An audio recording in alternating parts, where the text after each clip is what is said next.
They say the Lost Odyssey is apparently the greatest Final Fantasy game that never really got to carry the name. But for me, it's a total mystery as to why that might even be the case. So, as of today, I'm embarking on this month-long epic of a journey to go through this 100% blind, where obviously my only guide, as per usual, is going to be the manual that came in the box back in the day. As we know, in this age of instant access to information, guides, walkthroughs, wikis, and such, it's very easy to get really lost in all of the things that you could possibly do in an RPG. So I'm thinking we go back to basics, see if we can navigate this whole thing on our own, and see where that takes us. Welcome to ARTV for the day, and the next month of this show is probably going to be this Xbox 360 title from way back in 2008 called Lost Odyssey that has Hironobu Sakaguchi in the director's seat and Nobuo Uematsu doing music, as well as somehow Takahiko Inoue of Vagabond fame, which is a manga, doing some of the character art. I can even see some of it on the album art that you can't really look at, but it's there. Oh, man. Hey, Leska, how's it going, buddy? Welcome back. Oh, you missed out on Kudelka, man. Kudelka was something. It's a shame that game is very much Silent Hill adjacent in the fact that everything else about it but the game is very cool.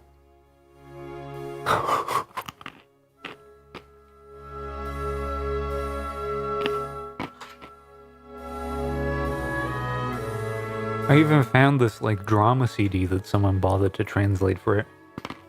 Because apparently this is just the nichest thing to ever come out of anything. Oh. And I have a bag of macadamia nuts in front of me that is suspiciously flavored with vanilla. And it's slightly concerning. And I have to open them with this little kidney-shaped key that looks like a torture implement. Oh. Man.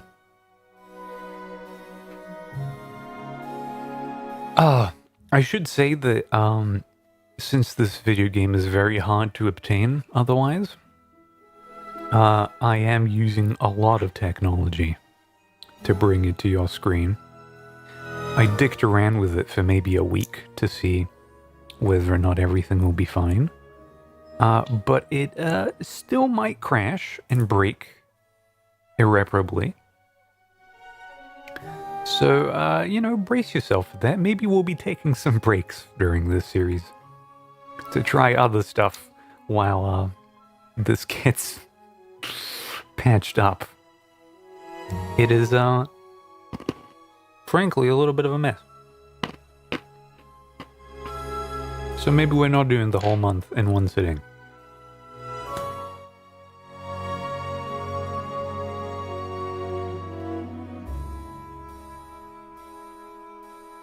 Oh.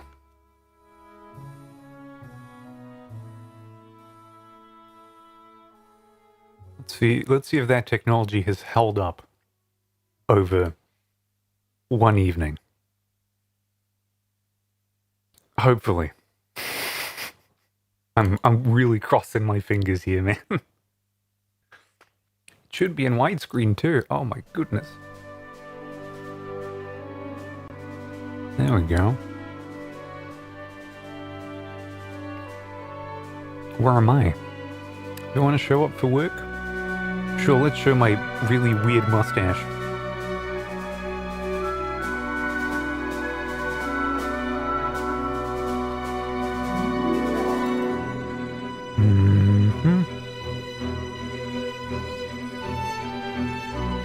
And I put that in there. No, that's the wrong place to put it in. There we go. That's better. Lowering the volume of it a little bit.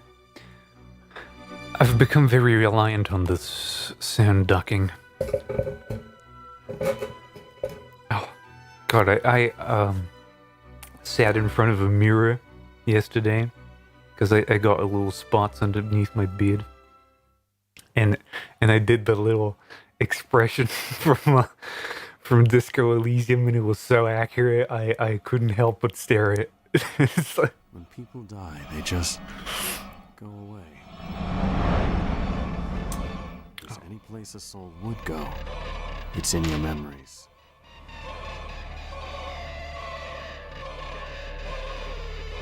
People you remember are with you forever.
No use for the past.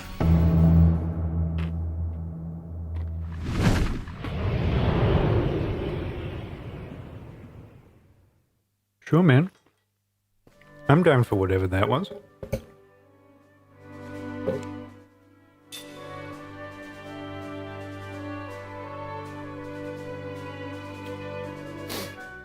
I don't even know what this is. Should I press it? Let's try it. What is it? Extra stuff. Alright. Maybe it's relevant.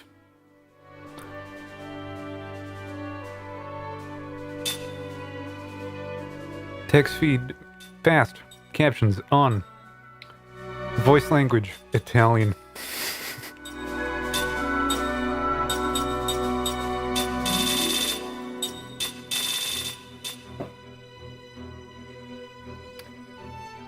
That's dead on 30. As I was testing it the last couple of days, I would just kind of eyeball it, where it was, I would align it with the little vertical line in the settings. And I'm like, yeah, that feels like it's about 30 dB. And now that I actually have a view meter to look at it, dead on 30.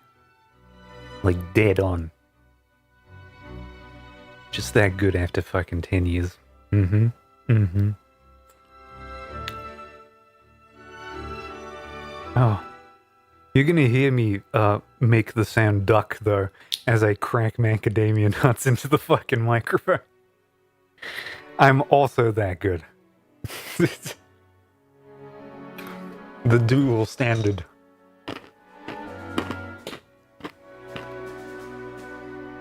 So look at this fucking implement. It's literally a kidney-shaped little key. And you shove this pointy bit into the macadamia nut. And it fucking opens it. And it comes pre-packaged with, like, this whole bag of nuts. Why are they vanilla flavored? I'll never know. But, apparently the free market provides.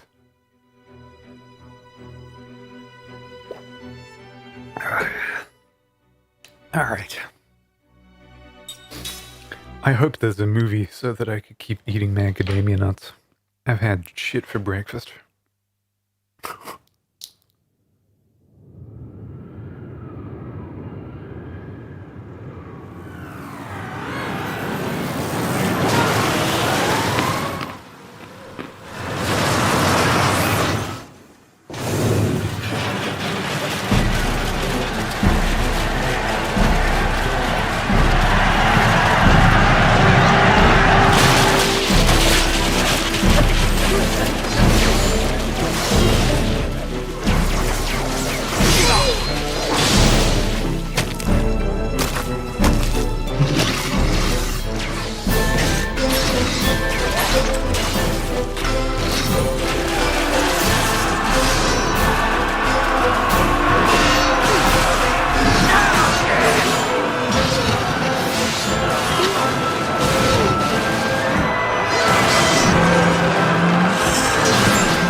Alright. I should really just, and I might have to move. Let's do that.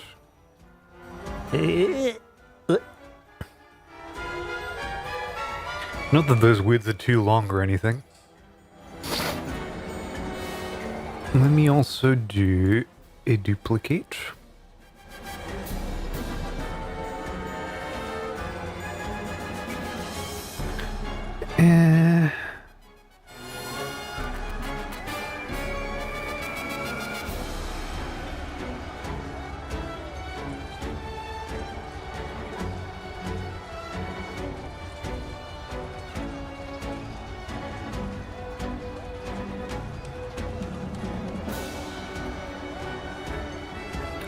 Oh, but that's gonna happen. Alright. Let's adopt new technology. Let's do that for the moment. There we go. Good. Just so when cutscenes are playing, my ugly mug isn't just sitting there like, you know. Ah.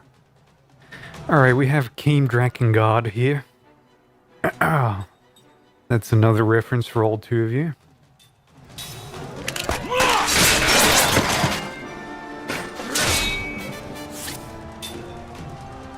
Magic Kind Soldier.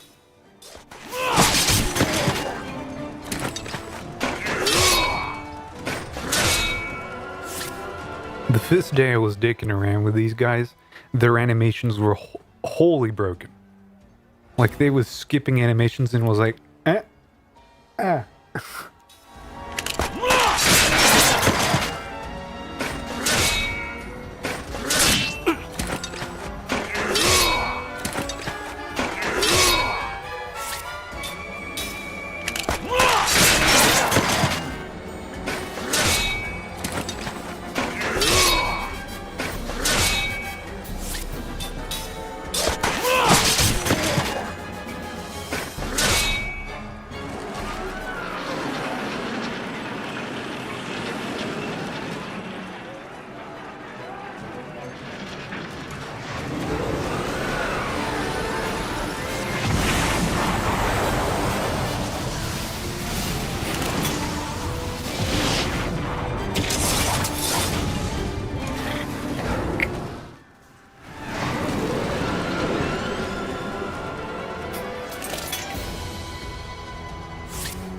I'm sorry, I'm busy.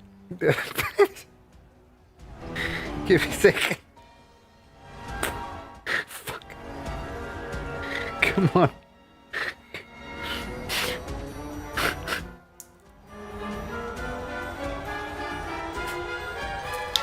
Oh,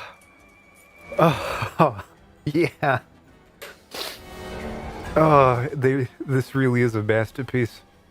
I don't know what you people are talking about. Oh.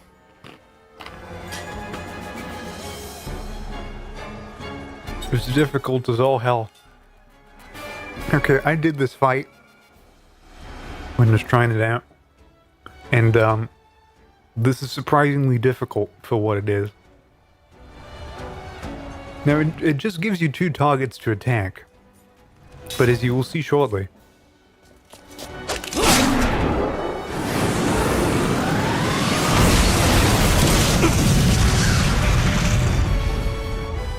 it attacks you for quite a lot.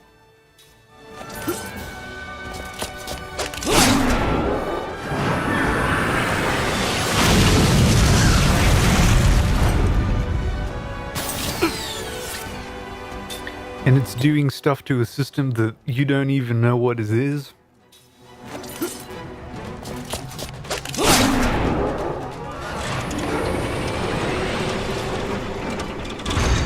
For this, I think I have enough intuition to select the defend option.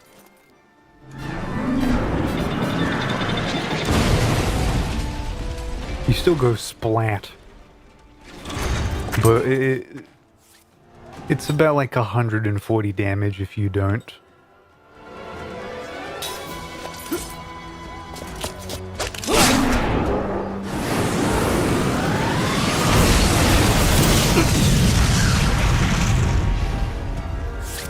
And you have to keep going one or the other.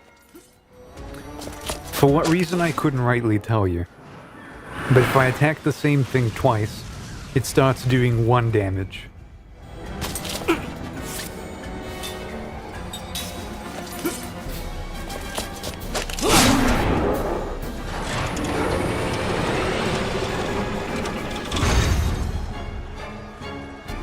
So this is one of those RPGs that comes with some expectations of whether or not you can really intuit some shit in the first minute or so.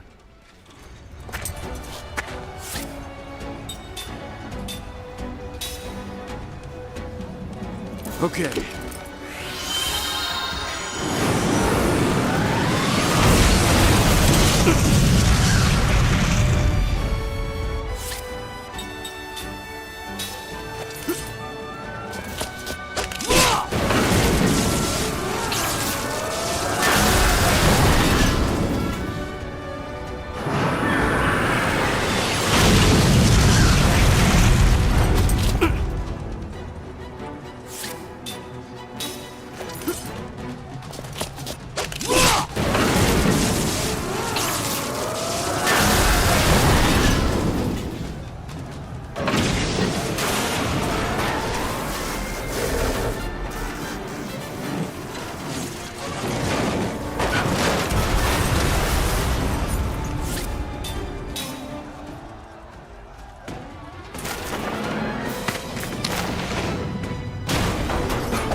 What's happening?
And this is kind of the technical issues that we're going to have to deal with, is that at some point it's just going to stutter a little bit. In order to remove this, I would have to maybe play through the game on my own for like the better part of the next month. And I don't have that kind of patience. I think it's an acceptable drawback.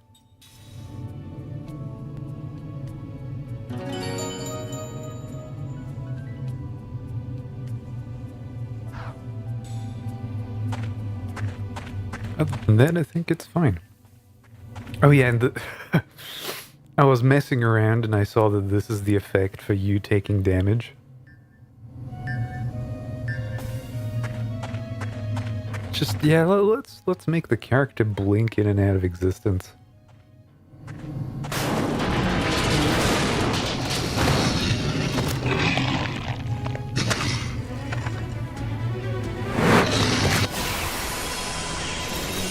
No one gets in my way. No one gets in my way.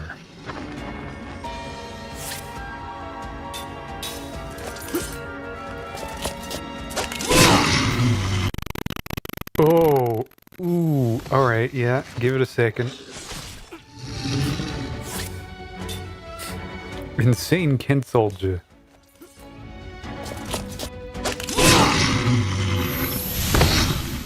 Only the strong survive. I'll be honest, the first time I heard this theme play, and I'm like, Nobuo Uematsu is in charge of this, I'm like, yeah, fuck he is. Who would make the Spider-Man pizza theme the victory theme for the entire game? I bet I'm gonna have to listen to this for 100 hours.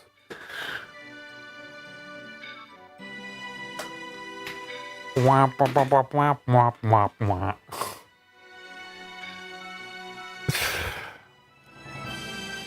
And yeah, unfortunately, it is a bunch of shader compilation. Like, sorry, this is a computer. It was a necessity.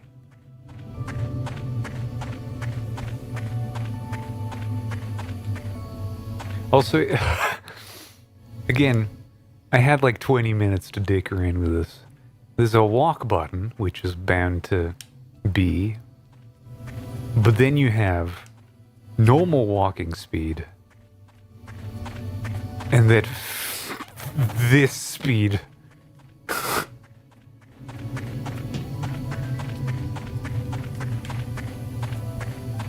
And as I was adopting a very brisk pace to try and load everything, he just slams his shoulder into random things. I'm thinking, yeah, this is a video game. View the target ring system.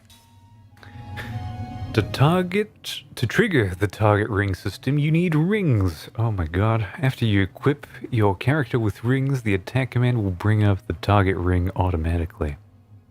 The target ring battle system adds assorted abilities to your normal attacks with weapons. While the target ring system is activated, the target ring and time count will be displayed when you choose the attack command. When the time count starts, hold down the right trigger and release it when the item ring is directly over the target ring. If your timing is right, your attack will be completely effective. Perfect is the best result. If the time runs out or your timing was poor, your result will be bad and you will not achieve any additional effect. You can achieve additional effects with the target ring system depending on your ring that you have equipped. You can also choose your ring according to your situation. Initially, I was like, alright, this is the real-time battle thing that is definitely not going to bite me in the ass. For now, it's only a slightly increased attack. I have a platinum sword. And I also looked at the status screen. And down below in the help section it says, an immortal man who has lived for 1,000 years, bearing witness to the lives and deaths of countless people. We've got 4 stats, which look fairly simple. Strength, which is... can I trigger a button to really look at it? No. Strength, vitality, attack time, and casting time are 2 different things. Accuracy is one thing, thank God. We're not back in Kudelka. Magic attack and magic defense are 2 different stats. And we've got evade as well. So far, only items are healing medicine. The equip is the same skills. We have none. Sit to absorb skills from mortals. This is in our future. White magic, black magic, and spirit magic of various levels. There's 10 slots for formation. And it does ask us in the options whether or not we want this back row to be automated or not. And that's all we have for now. Let's go ram some more broken structures. Again, I'm not going to be super thorough, but if I see anything, I'll go for it. Let's take him down.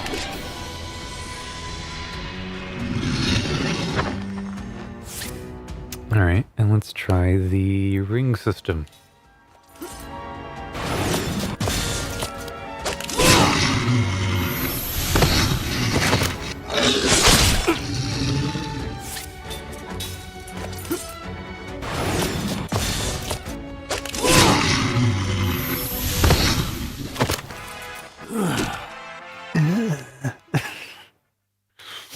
Alright, I need to adjust the volume a little bit because that is still just a little bit too much. It was fine in the menu.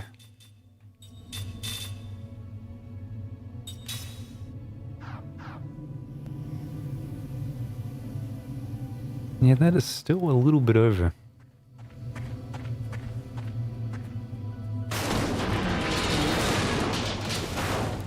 Angel's Plume. Let's see what that is. Tail feather that revives KO'd ally and slightly restores HP. Ah. Legally distinct.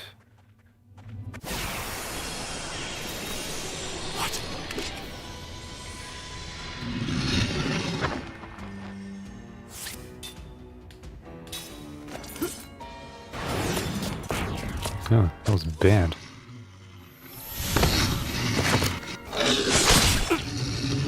Again, I have to figure out which part of that ring is actually the important part. That's only good. Only the strong survive. This is embarrassing.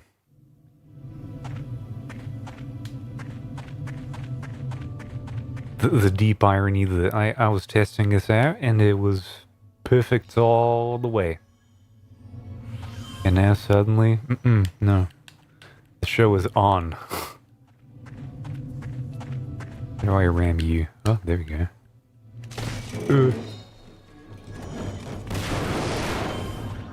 Got a nameplate and a mana herb. Mana herb, slight MP recovery. And a nameplate found dropped in the highlands of Wool.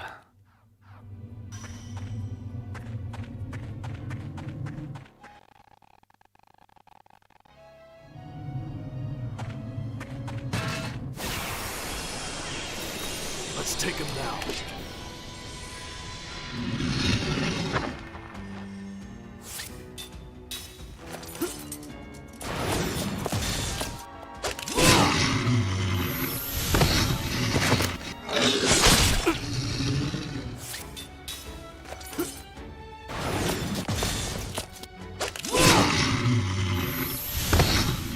Like taking candy from a baby.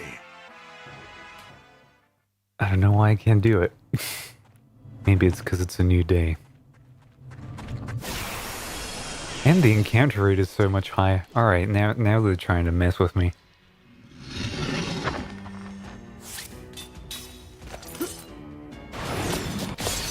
There we go, there's one. For an additional 9 damage.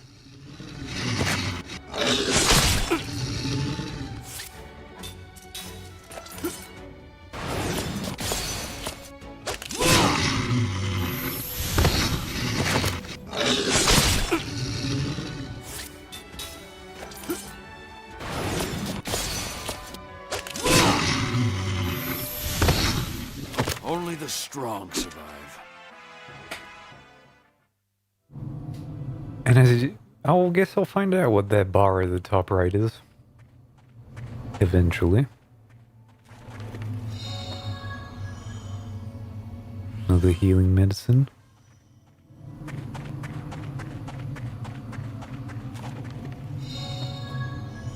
It completely locks you when you walk through one of these boxes. It's not just me staring absent-mindedly into the distance. What?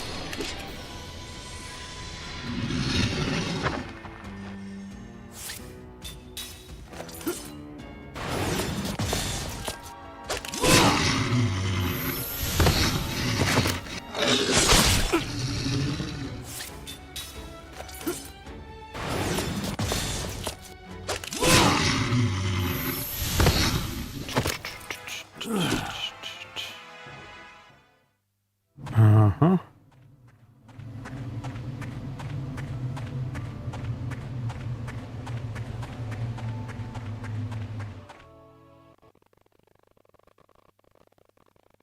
Give it a second.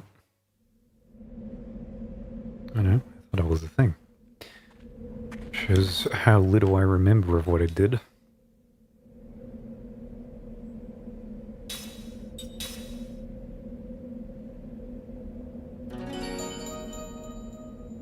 At least the save tune is a little bit more pleasant.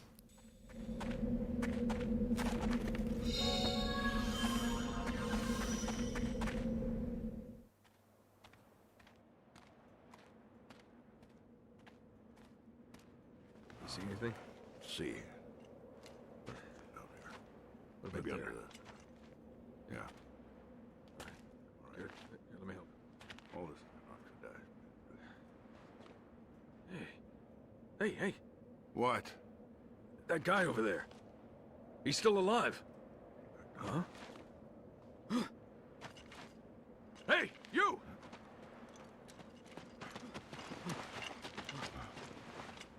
What about the others? You alone? What's your name? Your unit? Second Lieutenant Kai Marganar, Commander, 17th Platoon, Armored Magic Troopers. It's a miracle you made it. Come with me. This way. Unbelievable. One survivor. Yeah. Amazing he made it out safe. Especially in that outfit.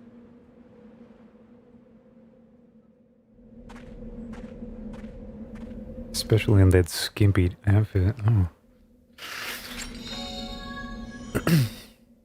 Forward Stearns, view the ring assembly tutorial. Yes, please. You can assemble the rings you need for the target ring system using ring assembly. Remember that you need components for the ring assembly. There are many different kinds of components. These components can be earned in battle or found in treasure chests or at stores. The ring itself can be used as a component too. On the ring assembly screen, you can find the ring formula list. It will give you the required components. You can assemble rings right away. Discover what's possible on the ring assembly screen. When you find new components, you will find new ring formulas as you obtain new components. You can filter the formulas by pressing the button. Switch the formulas as you obtain new components. So we can craft rings. That's the one we already have. And this is slightly increased attack damage. Effective area is widened. Okay, but I have none of those. Oh wait, do I have the bruiser ring? Yes. What was this one called? Maybe I have to unequip it for it to count as a component. Alright. And I can only have one at a time. So no need to stress over it. Angel's Plume. Amazed you made it out alive. You can take that armored car. It should be leaving very soon. As you can see, our forces have been wiped out. I doubt there's anyone left alive out in the Highlands. The Highlands of War have become a field of the dead. Ken should reconsider their strategy now. Can't believe this war ended like this. I hear that a meteor fell on the battlefield. Is it true? How did such a thing happen? Please excuse me for a moment. This patient needs all my attention. Ha! That sure showed them. We wiped those Kent scum out. That's what happens with those who go against Ura.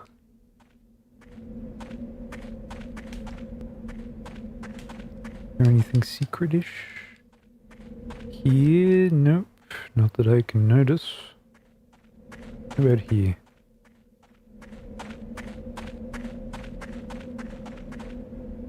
Board the armored car? Sure. Pull it out! Let's move!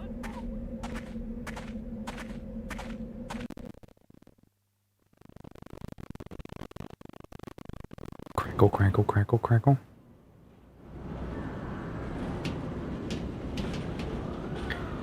Ow. Pay attention to what you're doing.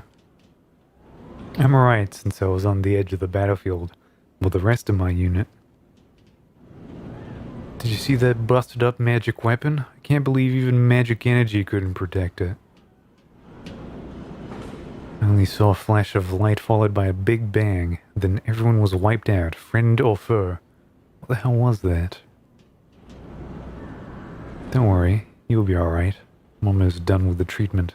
The painkiller should kick in any moment now. I was prepared to die in that battle, but I never expected to see destruction on such a scale.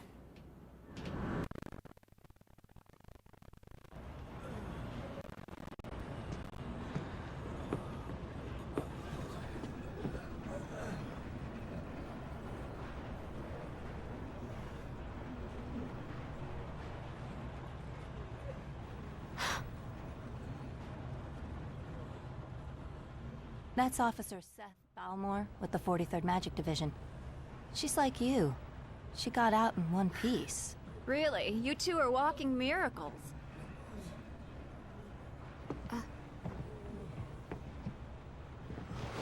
Hey, I...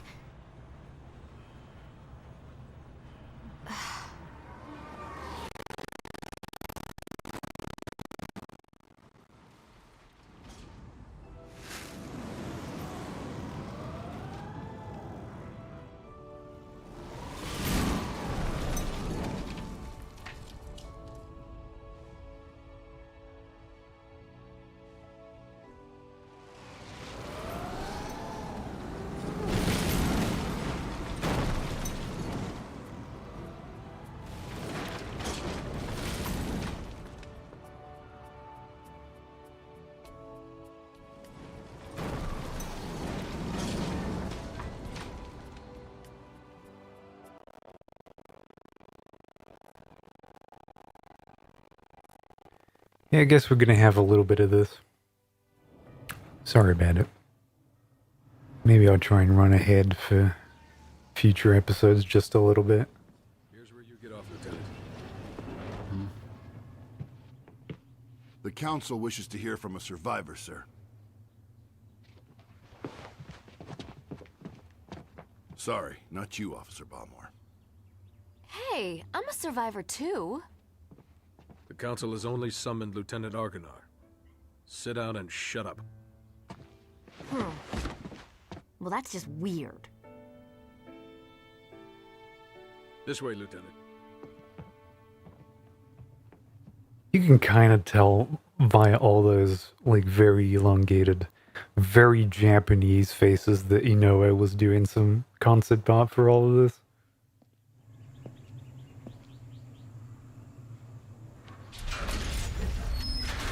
Follow me.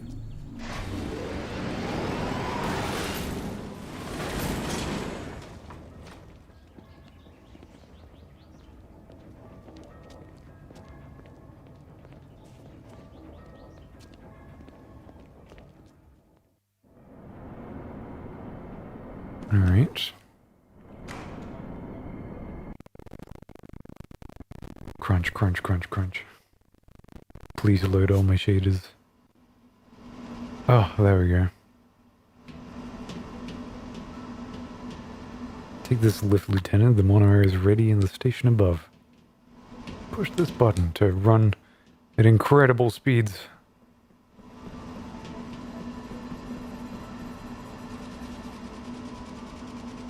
How do I do this again? The cargo lift doesn't work the same way as the others.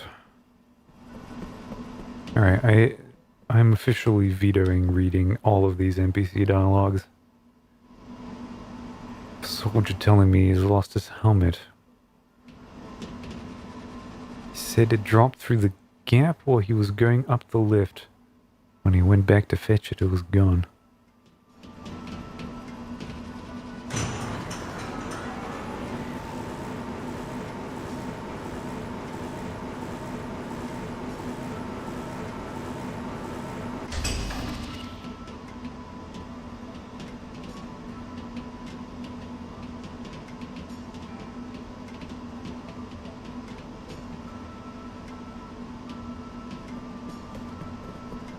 Those. Can I have one of those? Apparently not.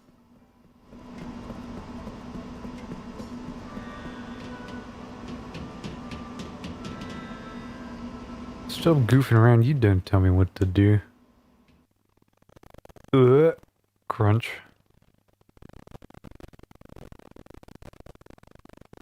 Just imagine that this is a very inconvenient loading screen. Ah.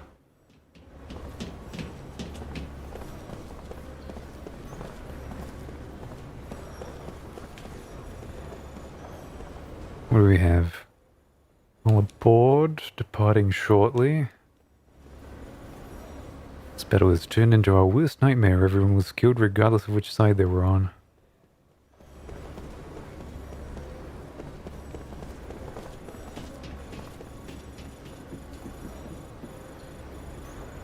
The train cars here have been put out of commission to save on maintenance cost. Couldn't really complain though, since people usually ride it for free.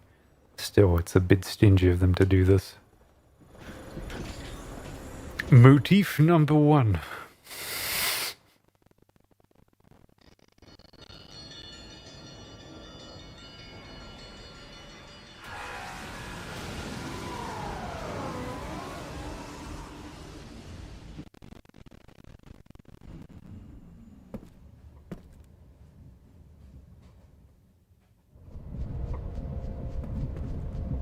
Why don't you take a break for a moment? Once you get out of the station, we'll have to walk the rest of the way to the council hall. Hey, you're that guy, right? The soldier that can't die. The 17th Division. That was the front line. They were smack in the middle of the Wool Highlands. No one could have survived that meteor crash. But here you are, without a scratch. Beg your pardon, Lieutenant, but it's really strange. The few we were able to save were far from the center of impact, and even those men were seriously injured. It's hard to believe that anyone could have survived that inferno. Then don't believe it. The Council won't like that attitude. Come on, tell us. How'd you make it?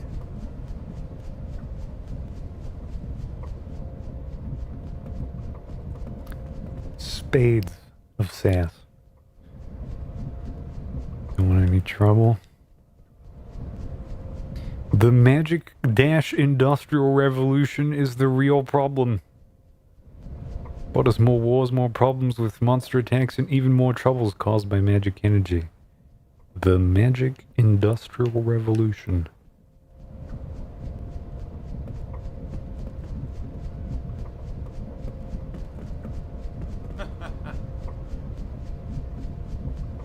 Alright. Yeah, I walked into something.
Years ago, a new power manifested itself onto the world. With its discovery came the magic industrial revolution. This power came to be called magic energy. Even now, there are none who can explain why this power, a power that merely lay buried within all living creatures, suddenly flourished as it did. Today, this magic energy permeates every corner of the world. It has changed the way people live, transformed the shape of industry, and has even altered the nature of war.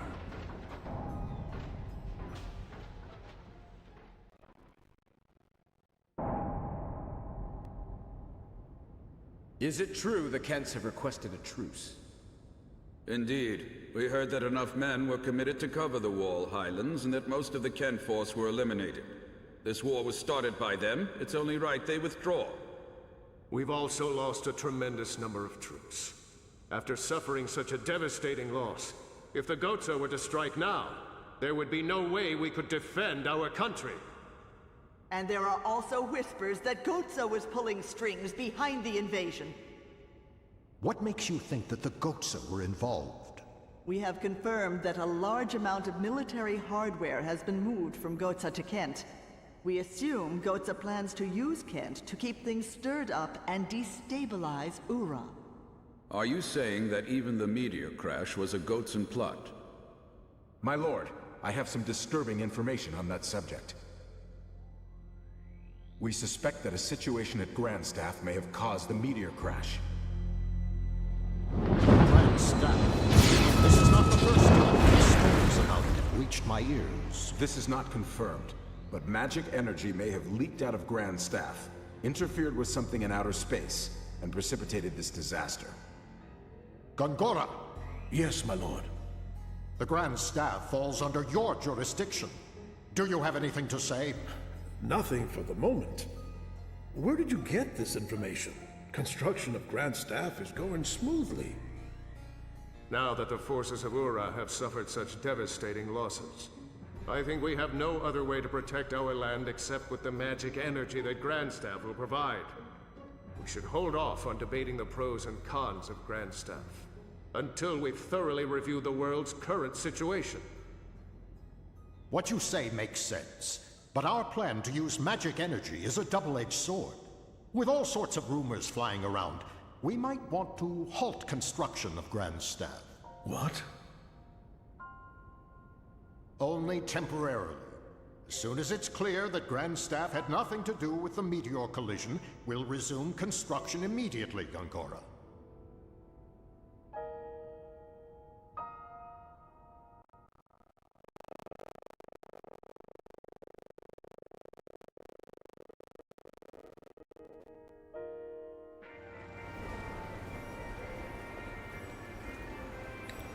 Oh, look, a brief loading screen.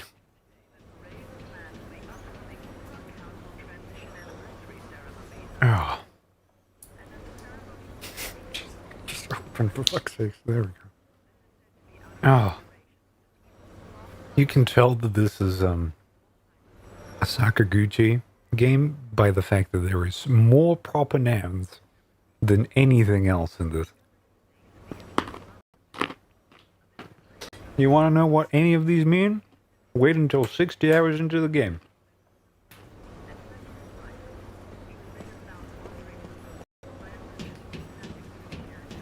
Get on the lift. The council's waiting. Sure.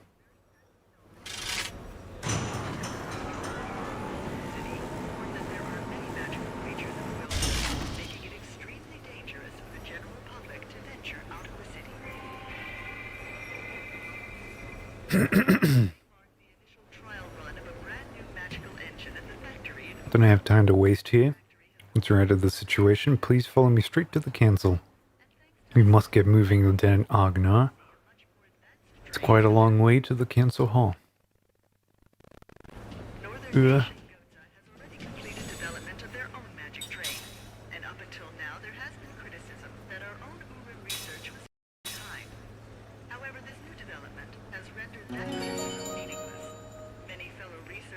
I could sort of see what people mean when they say that this is like a Final Fantasy 13 analog of some kind. Here's my favorite section of the game. We just get to do this. Other than hear the farting sounds of a computer trying to...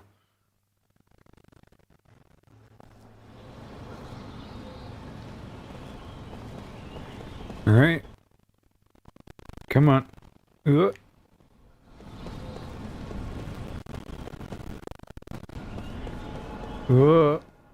Also, why is everything in faux Sanskrit?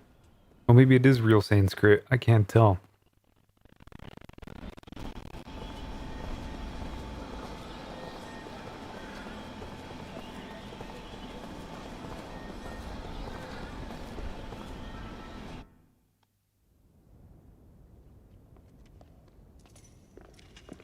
Well done.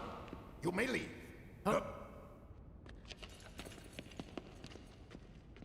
Lieutenant Kaya Marganar, we thank you for a job well done. I am Roxian, chairman of the Central Council of Ura. Well, Lieutenant, it seems people are calling you the Immortal. We've heard there were almost no survivors from Ura or Kent after the meteor crashed on the Highlands. And yet, you appear to be unharmed, even though you were presumably at the precise point of impact. Tell me, how did you survive? I don't know. My lord, please allow me to explain. I do like the red herring wa doodad. I know you meant was, but it's like, yeah, a Japanese person would definitely write that shit and think, oh, that sounds great in English.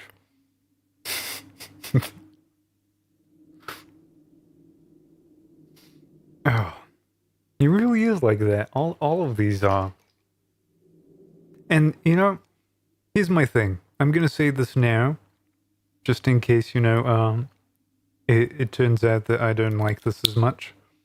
And all of that hyperbole about it being the unsung Final Fantasy 13 turns out to be shit. I really like Final Fantasy 13 as it turns out.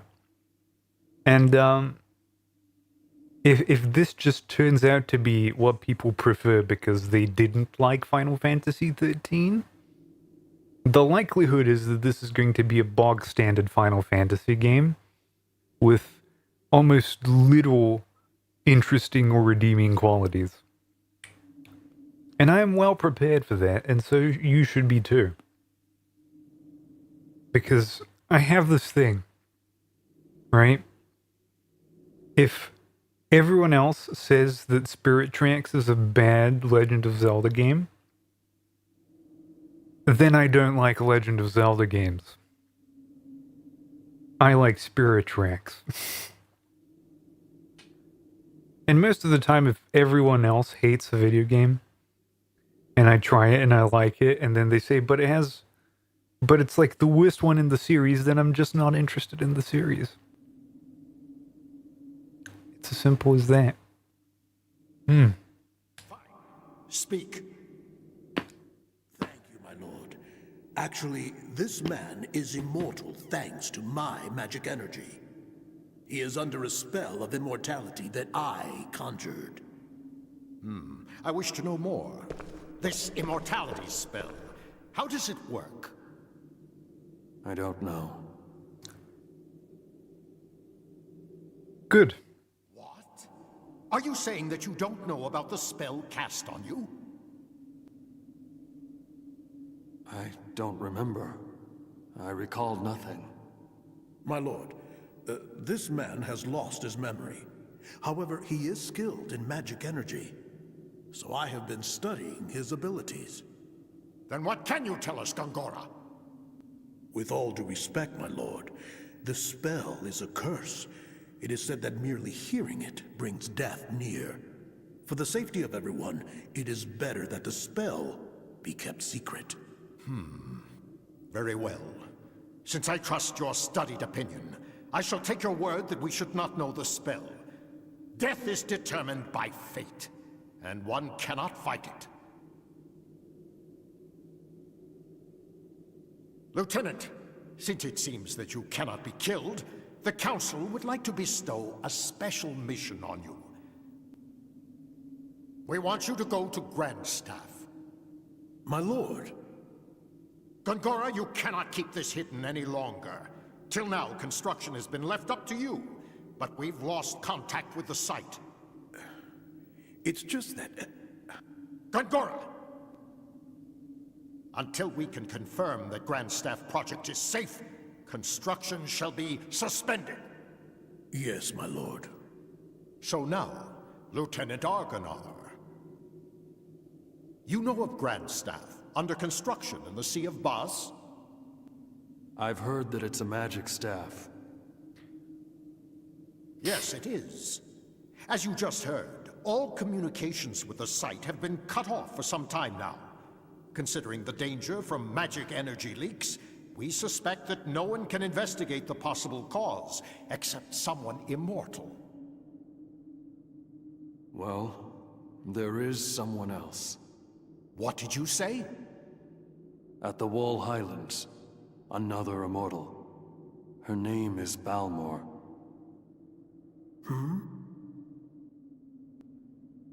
Well then, this other one shall accompany you. I shall summon her. Quickly, make the arrangements! Right away, my lord. My lord, pardon me for saying this, but I'm building Grand Staff for the sake of our nation and its people. Enough! We will await Kayam's return and report. Of course, my lord. You are dismissed, Lieutenant.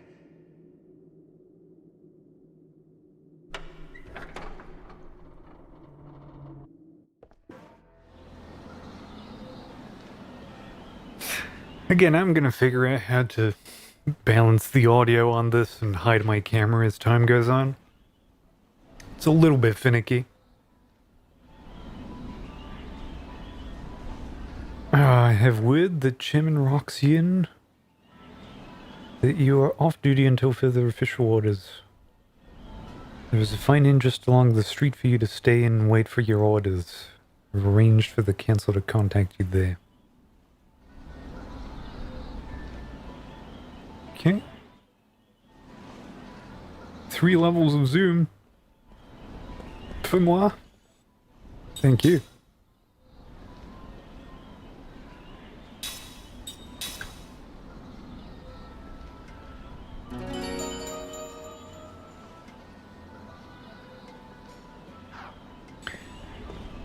And this is as far as I got dicking around yesterday. So now I'm inclined to just see what I can do. What is this? It's purple.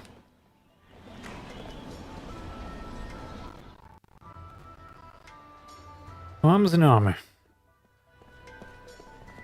And are you the proprietor? Shopping Soldier Lamuth. The owner of the store often travels to find quality items. I appreciate his enthusiasm, but we can't shop while he's away. That upsets me. You actually can't. Okay. There's a gimmick.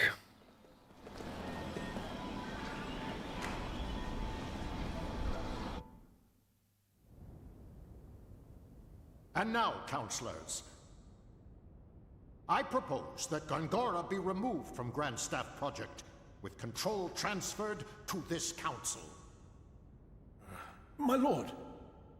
In addition, until Lieutenant Argonar completes his investigation, I propose that Gongora be confined to his residence under surveillance. Those who disagree with my proposal, raise your hands now. It appears I have no choice but to agree. I see there are no objections. It is decided.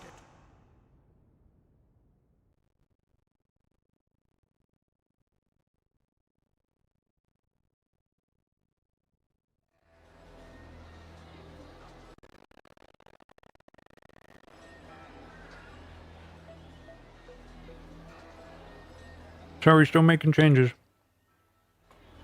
I'm trying to eat nuts in the background. Oh, it's so difficult being me. Welcome, the council's told me about you. Please enjoy your stay. As Kaim slips into deep sleep, his dream unfolds. A dream or his past. At this moment, there is no way he could know.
Chaim Drakengard recalls a memory that's locked deep within his heart. What does that mean? A dream has been revealed. I can cancel or press A to dream.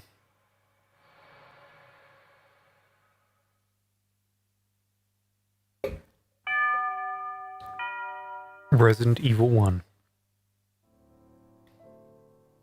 The family members have tears in their eyes when they welcome Chaim back into the inn from his long journey. Thank you so much for coming. He understands the situation immediately. The time for departure is drawing near.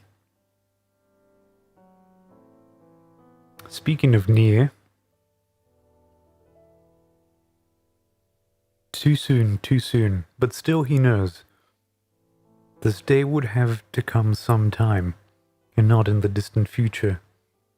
I might not see you again, she said to him with a sad smile when he left on his journey, her smiling face almost transparent in its whiteness, so fragile and therefore indescribably beautiful as she lay in bed.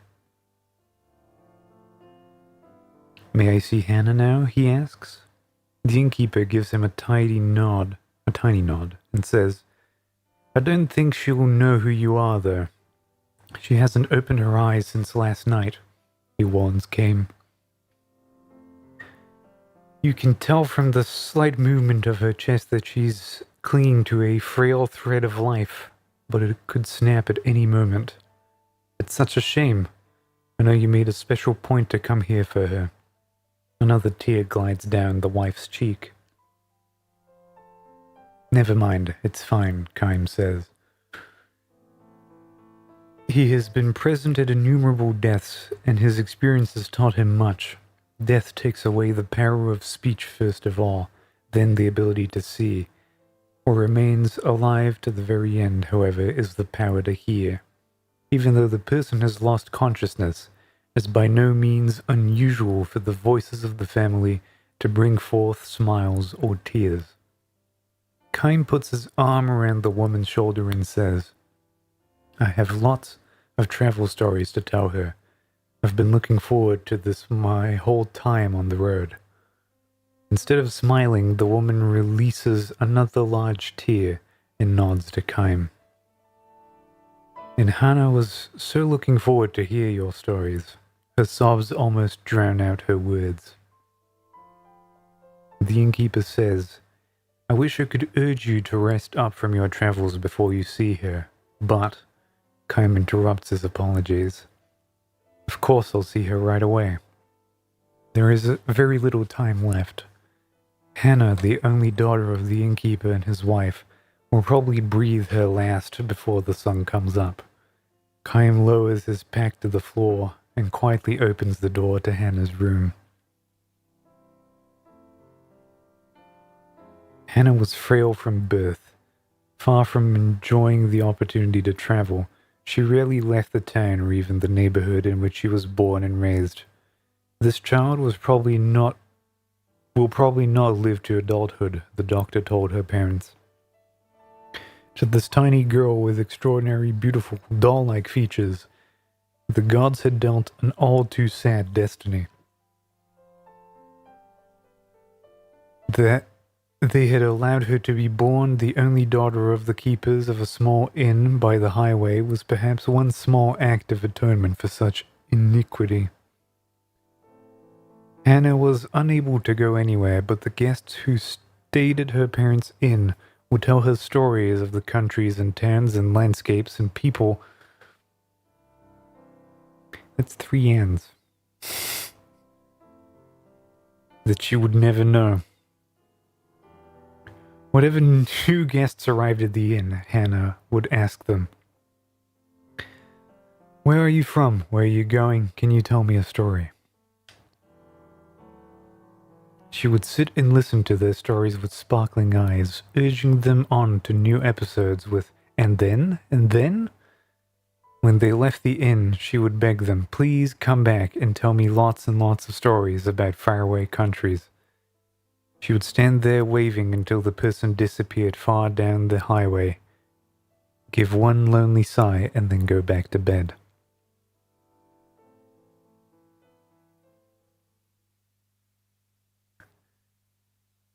Hannah is sound asleep. No one else is in the room, perhaps an indication that she has long since passed the stage when the doctors can do anything for her. Kym sits down, the chair next to the bed, and says with a smile, "Hello, Hannah. I'm back." She does not respond, her little chest still without the swelling of a... Alright. Rises and falls almost imperceptibly.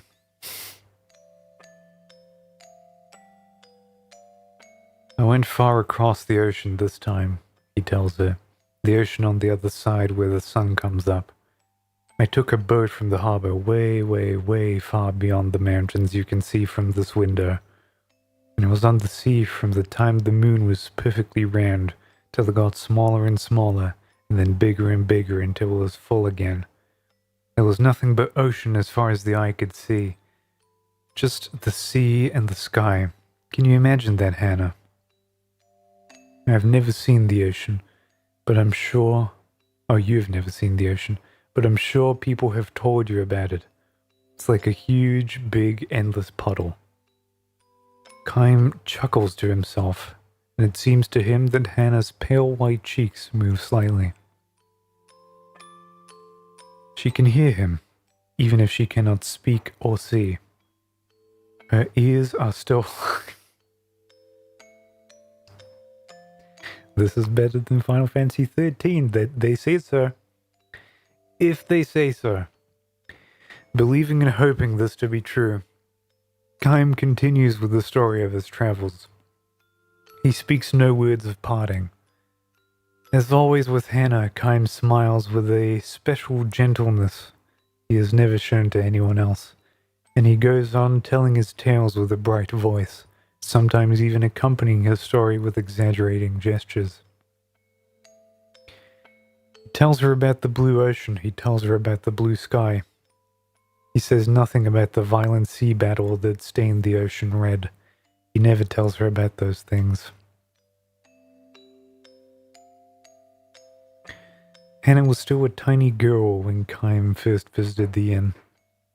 When she asked him, "Where are you from? And will you tell me some stories?" with her childish pronunciation and innocent smile, Kym felt a soft glow in his chest. At the time, he was returning from battle. More precisely, he had ended one battle and was on his way to the next. His life consisted of traveling from one battlefield to another, and nothing about that had changed to this day. He has taken the lives of countless enemy troops and witnessed the deaths of countless comrades on the battlefield. Moreover, the only thing separating enemies from comrades is the slightest stroke of fortune. He had the gears of destiny turned in a slightly different way. His enemies would have been comrades and his comrades' enemies. This is the fate of the mercenary. He was spiritually worn down back then and feeling unbearably lonely.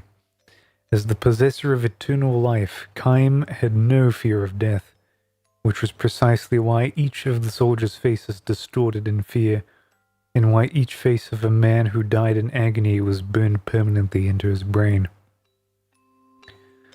Ordinarily, he would spend nights on the road drinking, immersing himself in an alcoholic stupor, or pretending to. He was trying to make himself forget the unforgettable. When, however, he saw Hannah's smile, and she begged him for stories about his long journey, he felt a far warmer, more deeper comfort than he could ever obtain from liquor.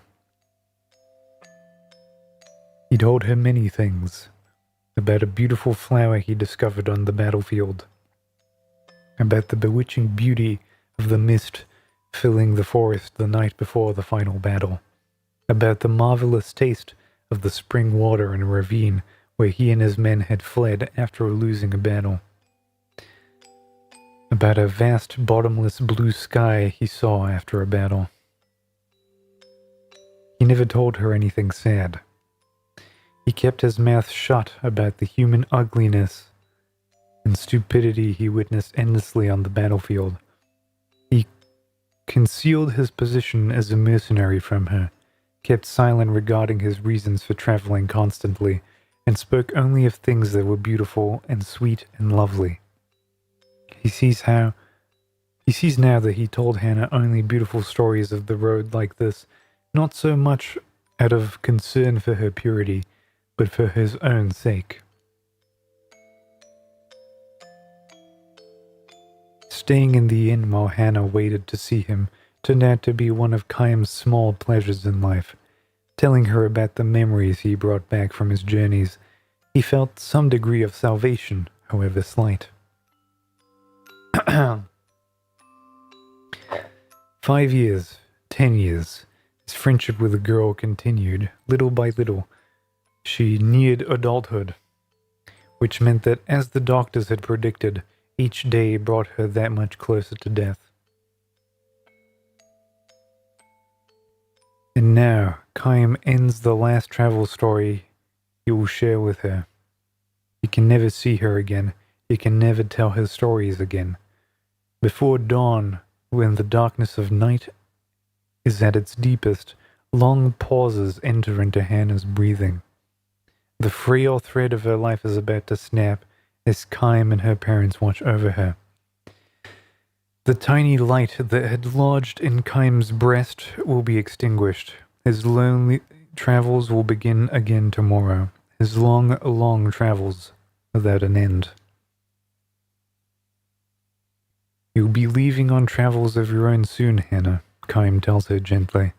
You'll be leaving for a world that no one knows, a world that has never entered into any of the stories you have heard so far. Finally, you'll be able to leave your bed and walk around, or walk anywhere you want to go. You'll be free. He wants her to know that death is not sorrow, but a something about the punctuation in these sentences fucks with me. He wants her to know that death is not sorrow, but a joy mixed with tears. It is your turn now. Be sure to tell everyone about the memories of your journey. Her parents will make the same journey someday, and someday Hannah will be able to meet all the guests she has known at the inn far beyond the sky. I, however, can never go there. I can never escape this world. I can never see you again. This is not goodbye. It's just the start of your journey. He speaks his final words to her. We will meet again. His final lie to her.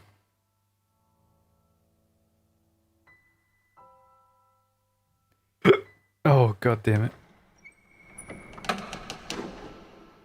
Hannah makes her departure. Her face is transfused with a tranquil smile, as if she had just said, "See you soon." Her eyes will never open again. A single, rapidly falling tear glides slowly down her cheek.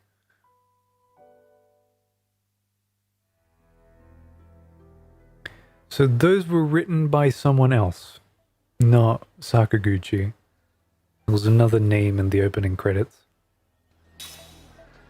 Chaim's mind is filled with lost pieces of past memories. Certain sights or conversations can bring these memories back in the form of dreams. To view episodes from 1,000 Years of Dreams again, rest at any inn or bed and select them from the start menu. You can view these episodes any number of times. When viewing an episode from 1,000 Years of Dreams, you can pause it by pressing start and cancel it by pressing back. No thank you, I'm good.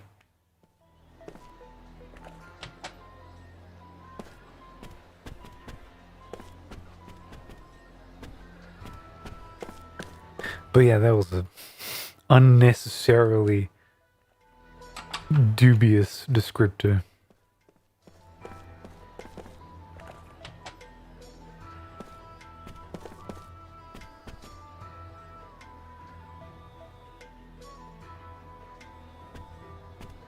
You and me, brother.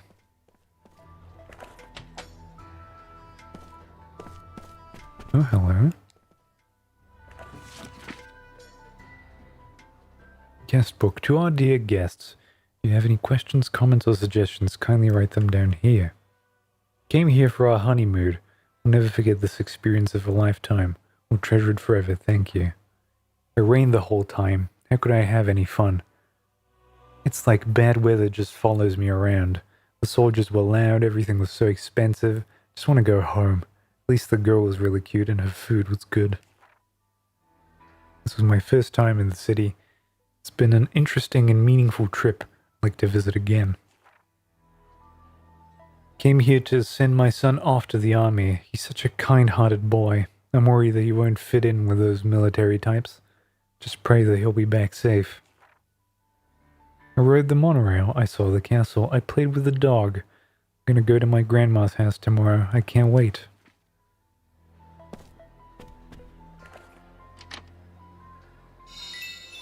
$100. Okay, it is gold. I was gonna say gil, but obviously can't be. There's a little bit of exploration going on. I should be checking things. Holy Night Charm.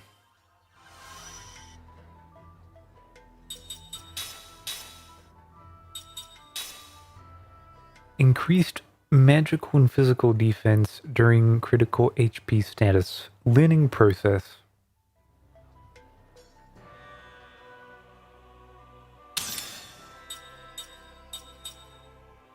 Zero out of 8 SP. Alright. Something to think about.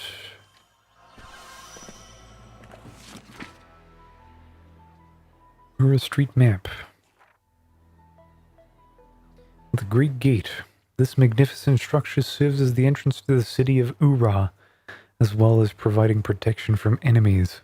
The monorail station has now become an essential part of Ura's transportation and is one of the blessings from the Magic Industrial Revolution. The beautiful sights of Main Street are the most memorable part of Ura. The charming, authentic Flagstone Boulevard melds seamlessly into the wonders of modern magic engine technology to create a wonderful blend of old and new. Ura is one unique view. Even under Ura's modern Republican government, the palace's majestic exterior continues to loom over Ura. Rebuilt as part of the Magic Industrial Revolution, this symbolic structure continues to serve as one of the city's most recognizable buildings. The monorail system is inexpensive and runs frequently, so it's your best choice for visiting downtown or the palace area. For those who prefer a more personal touch, magic taxis offer a high level of privacy. Some merchants even conduct their most important meetings inside. Alright. So far, the flavor text isn't grabbing me by the imagination. Oh, what do you mean, probe?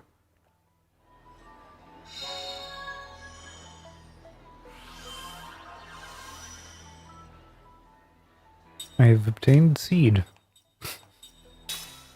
Are you sure you want to be rummaging around random pots in an inn? A regular seed that you could find anywhere. If you say so. Can we probe here? Antidote obtained.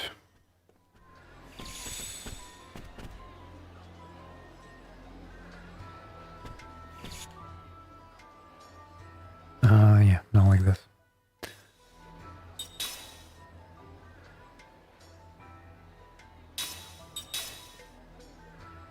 This is like one thing about RPGs that I never really like.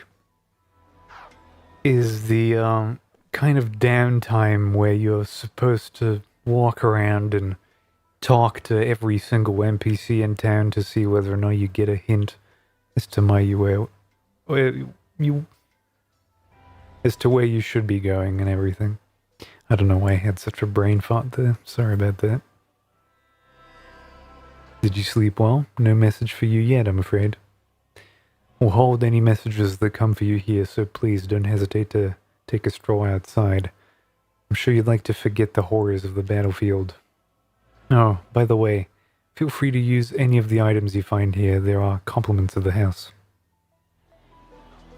Like that seed you left in one of those.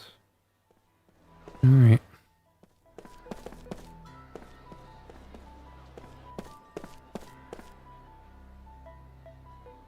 Going out the back door here. Don't belong here, get out. Don't talk to me that way. I'm exiting through this back door. Oh, god damn it. Okay, you win, old man.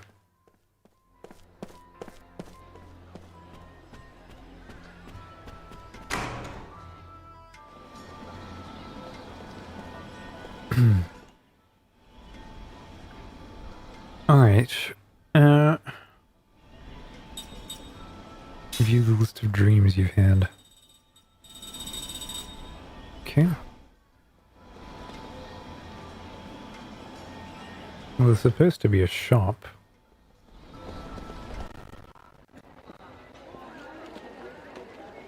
Oh, sorry. Oh, look out. Sorry, miss.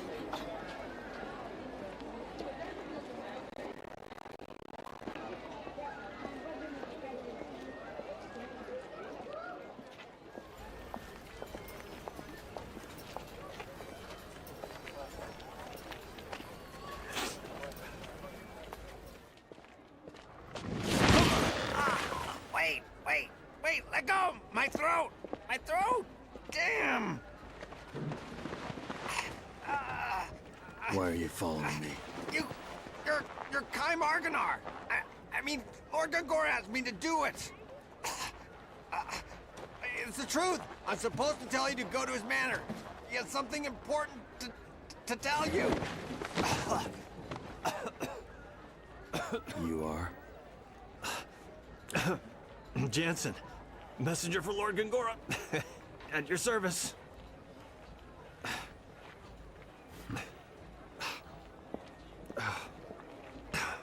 Man, what an attitude. Jeez whiz.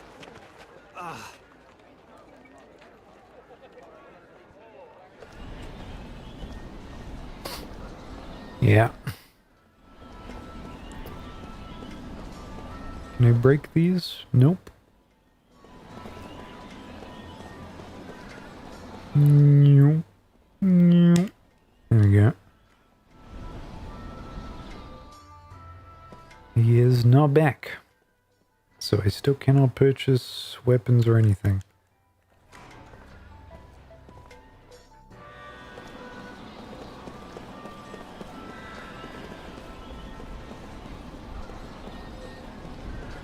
Anything over here? There is a dog and a pot that I can probe. 2 whetstones.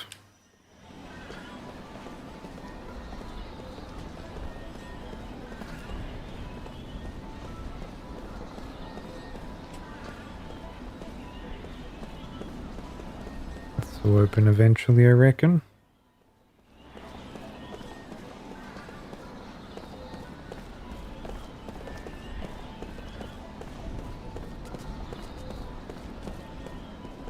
And see, now there's just this kind of expectation that I'm gonna roam around and eventually I'm gonna talk to all of these NPCs and then it will tell me what to do. It's you. Are you searching for Councilman Gongora by any chance? He's been confined to his personal estate, so you won't find him here. Go straight down the street and you'll come to his estate.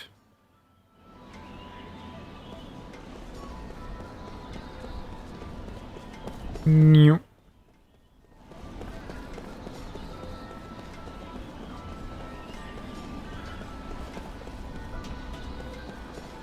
No. Have you heard about this? A connection of mine in the council told me Councilman Gongora has been confined to his private estate. So the soldiers in front of his house aren't protecting him, or rather keeping him in here.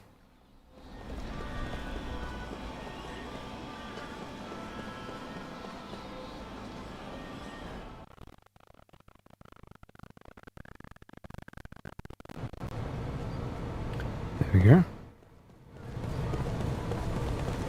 It's a shame it really messes with cutscenes, this, but what can be done? Oh, I kicked the ball!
Refulgent.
I just realized I've been reading all of this out loud without the mic on. Shucks.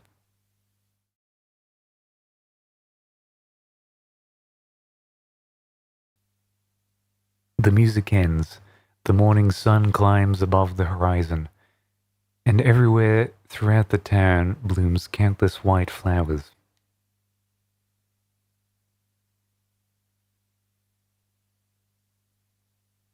In 200 years, the white flowers have changed. The scientists have hypothesized that the earthquake may have changed the nature of the soil itself, but no one knows the cause for sure. The lives of the flowers have lengthened. Where before they would bloom and wither in the space of a single night, now they hold their blooms for 3 or 4 days at a time. Moistened by the dew of night, bathed in the light of the sun, the white flowers strive to live their lives to the fullest, beautifying the town as if striving to live out the portion of life denied to those whose tomorrows were snatched away from them forever.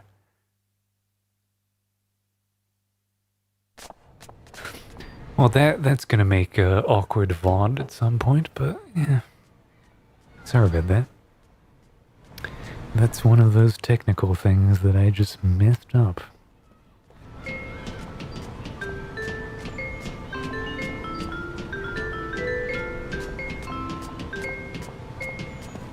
That would actually make for a killer kid's toy. Oh my god, what is that?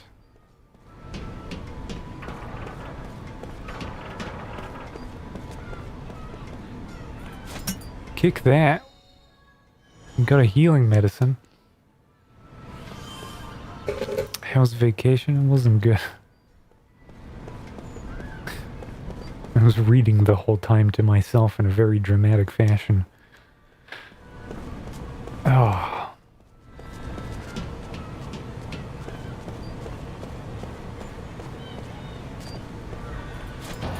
Just walking around kicking trash cans. Alright, this is one of those games, huh?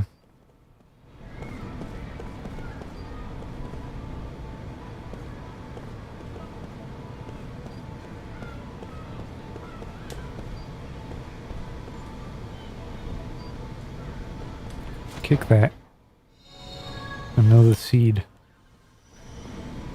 See, I'm Kaim Drakengard, and I kick trash cans.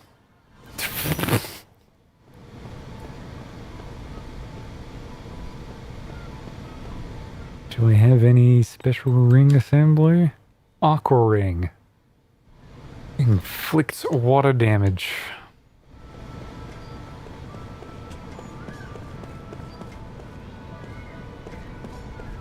Sorry, but no one's allowed through here. Use the detour over there.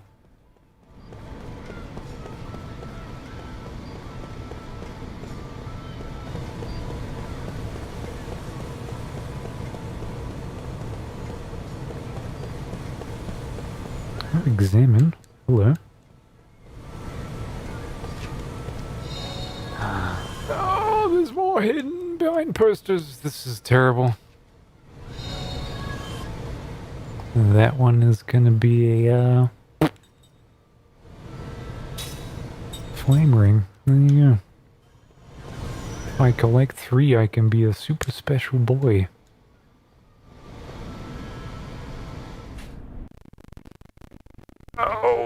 Oh god, it's chugging along. Oh, I'm so mad about the whole segment that's gonna be super awkward. It's fine. It's fine. It's only gonna be there forever.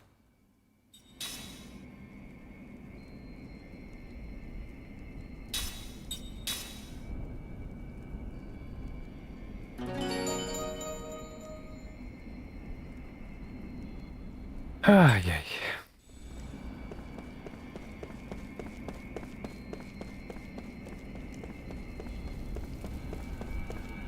It's making magical noises everywhere. Lord, somebody is visiting and I couldn't read it.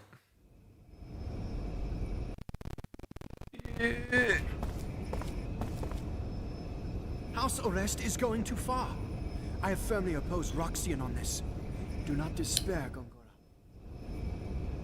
Thank you, Your Majesty. It is much more than I could have asked. Your father would have been pleased. I could never fill my father's shoes. And now that Ura is a republic, I am simply a citizen like everyone else. I am no longer Your Majesty. I respect the royal blood that flows in your veins. It is only fitting that I offer the respect you're due. Do not be foolish. People will think you're a dissident who wants to restore the monarchy.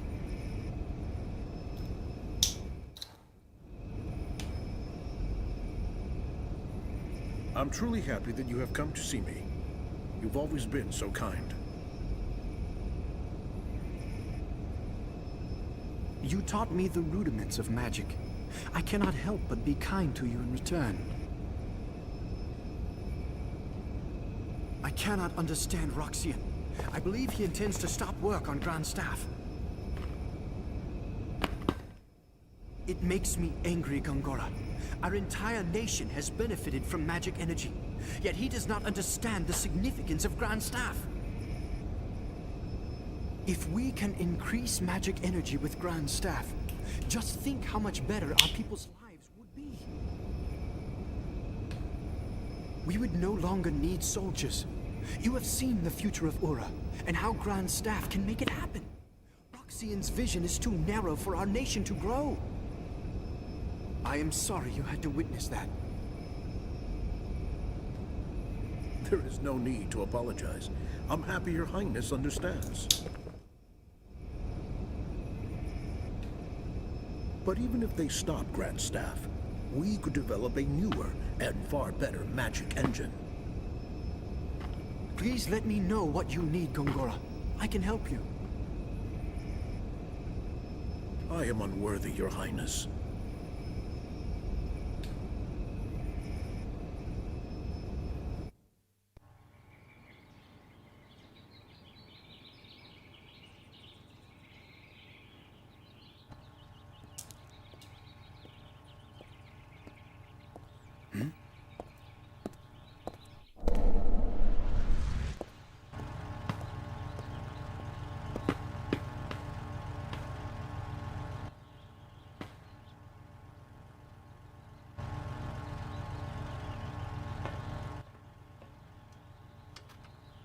Please, go in.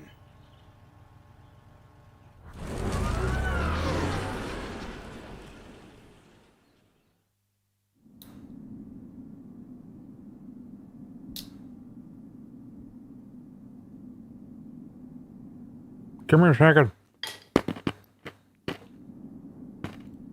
Oh. Alright. No. I was reading that.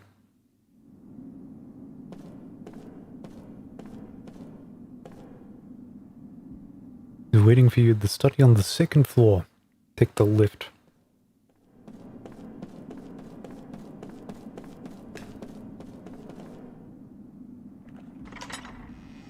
Going to rummage through his things first.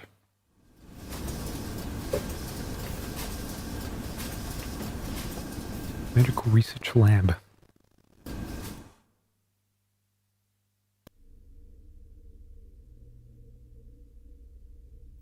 That woman.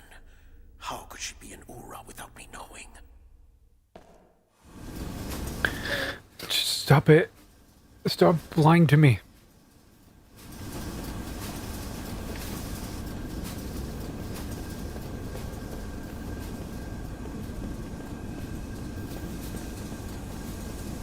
Is this a trash can? It so is.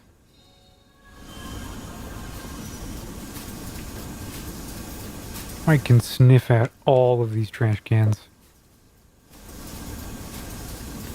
And I will kick all of them. Oh, look at that.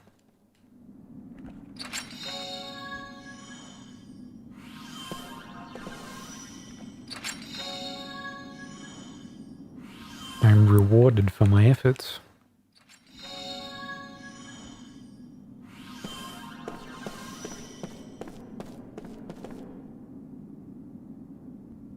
Come on. Oh, why am I struggling with doors? Not again.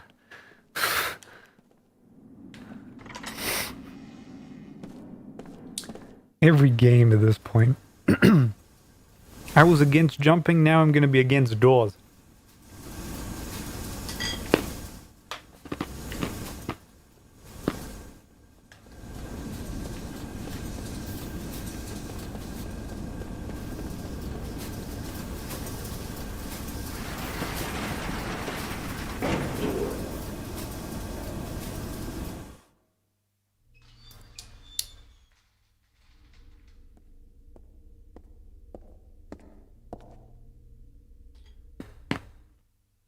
You're here.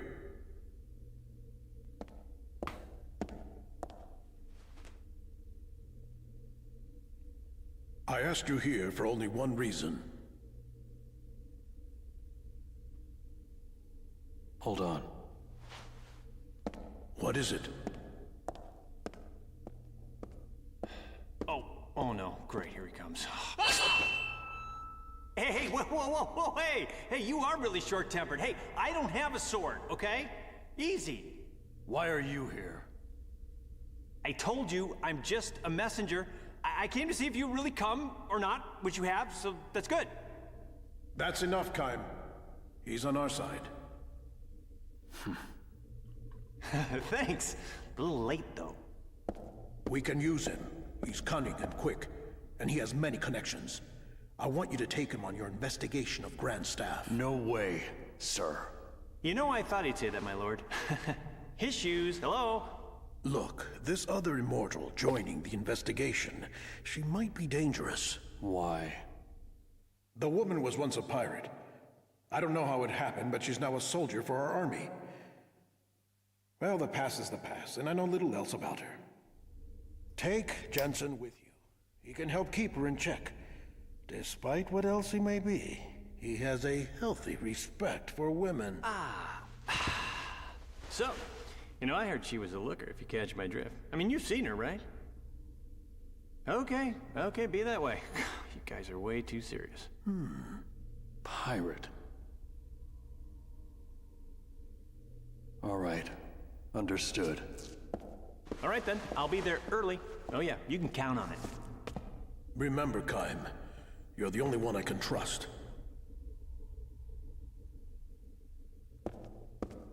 I can't leave here for a while. The Grand Staff is my life's work. So if something is wrong, I want you, with your immortal powers, to find out what it is. Understood? You'll be briefed later. You should go now. I'll be right behind you. Oh, he's gonna be fun to work with. This is for your trouble. Wow, nice. You know, my lord, I've been thinking, working with this guy, it's like playing with fire. I mean, did you see his eyes? I mean, that's creepy. I got a bad feeling about this whole thing. I mean, this little guarantee is not gonna be enough, I'm afraid, to keep an eye on him.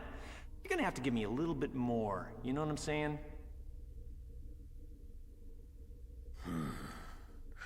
You're already under a magic contract.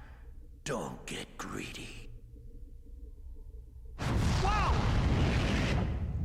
Whoa, hey, okay, that's some serious mojo, buddy. Easy, easy.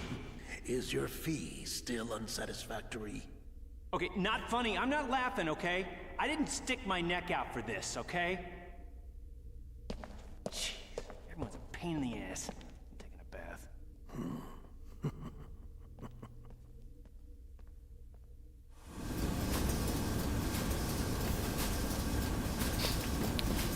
All right.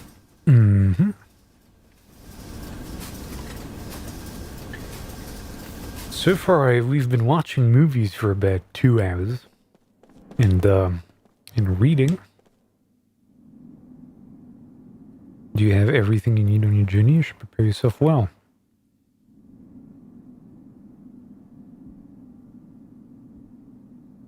Having you coming in and out here could damage his reputation. The council won't look kindly on it. You won't be allowed to re-enter the mansion once you leave. You sure you want to leave?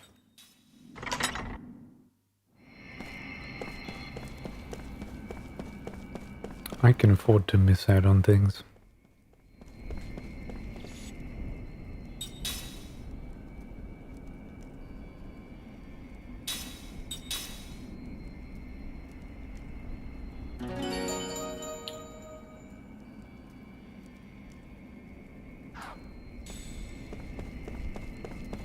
You.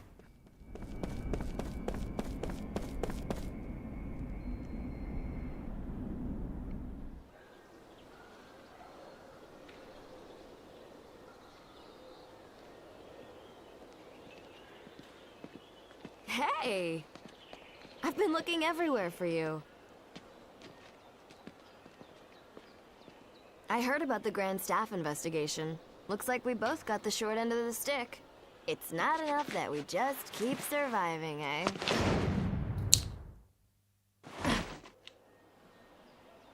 There's always something. So, what did you learn in the council? Nothing to do with you. Oh, really? Say, haven't we met somewhere before? Hmm? Ugh. Nothing to worry about if you can't remember. Neither can I. You too, huh? I can't recall a thing. All I know is that my name seems to be Seth Balmore. People say I used to be a pirate. Isn't it strange that both of us lost our memory and are immortal? Maybe we met a long time ago.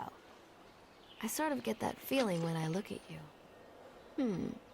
When we met before, were we enemies? Or allies? Or maybe even lovers? Looking forward to starting our journey tomorrow, Kaim Arganar. Tomorrow? You still haven't been contacted by the council? You set out for Grand Staff tomorrow morning. I thought you would have heard by now. Oh, by the way, I'll be joining you on your little trip. So you are going with me then? Being late is strictly forbidden. Mwah.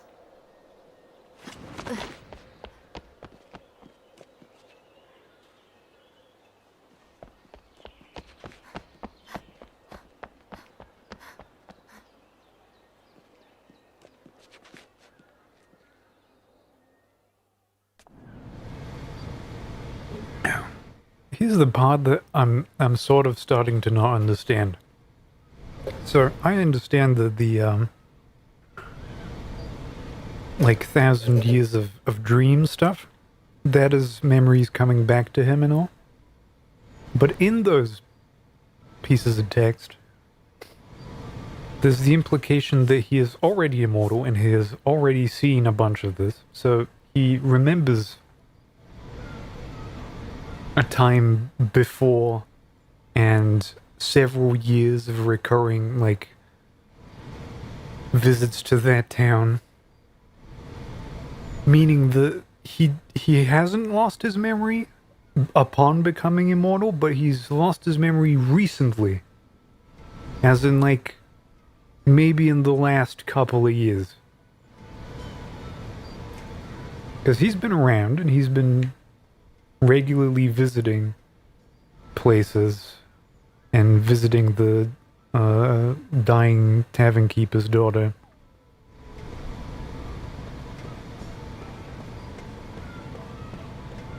But now all of a sudden, both of them have no memory whatsoever. I'm thinking, and I'm calling it now, the big surprise is that, what's his face? That guy whose mansion we just visited is going to turn out to actually not be the source of his immortality whatsoever, and is just using him for his own benefit. And that's going to be a big secret that is going to be revealed in 40 hours. I think.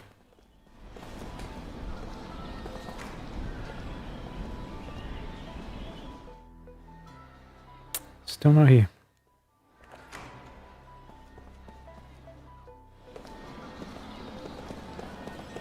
We did get a bunch of new accessories. Increases magical power during critical HP. Reveals the types and element of enemies.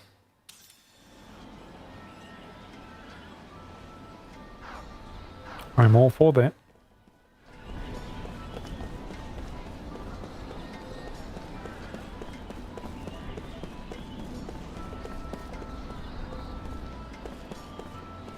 It's not telling me, hey, can I see the names and the HP of enemies? And answering with no.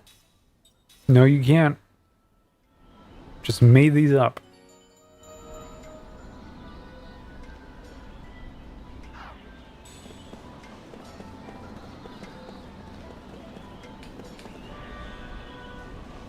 Are you sure you should just be hanging around here? The council's giving you orders, right? Need to head for the Great Gate. You can take the monorail or taxi from the station to get there. Alright. Thank you. I thought I was to receive information, but apparently not. They will just skip that because I've gotten it from a different character.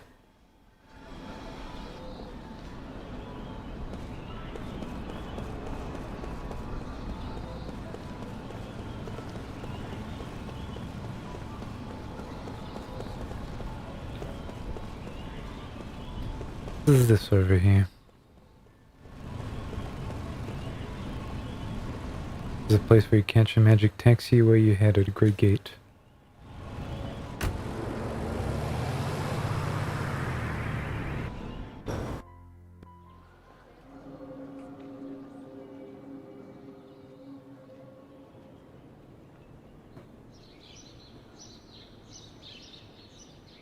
Why aren't we leaving? We should have already been gone by now. I'm waiting for somebody. What? Who? There's somebody else on the team. Huh? I haven't heard about that. I have.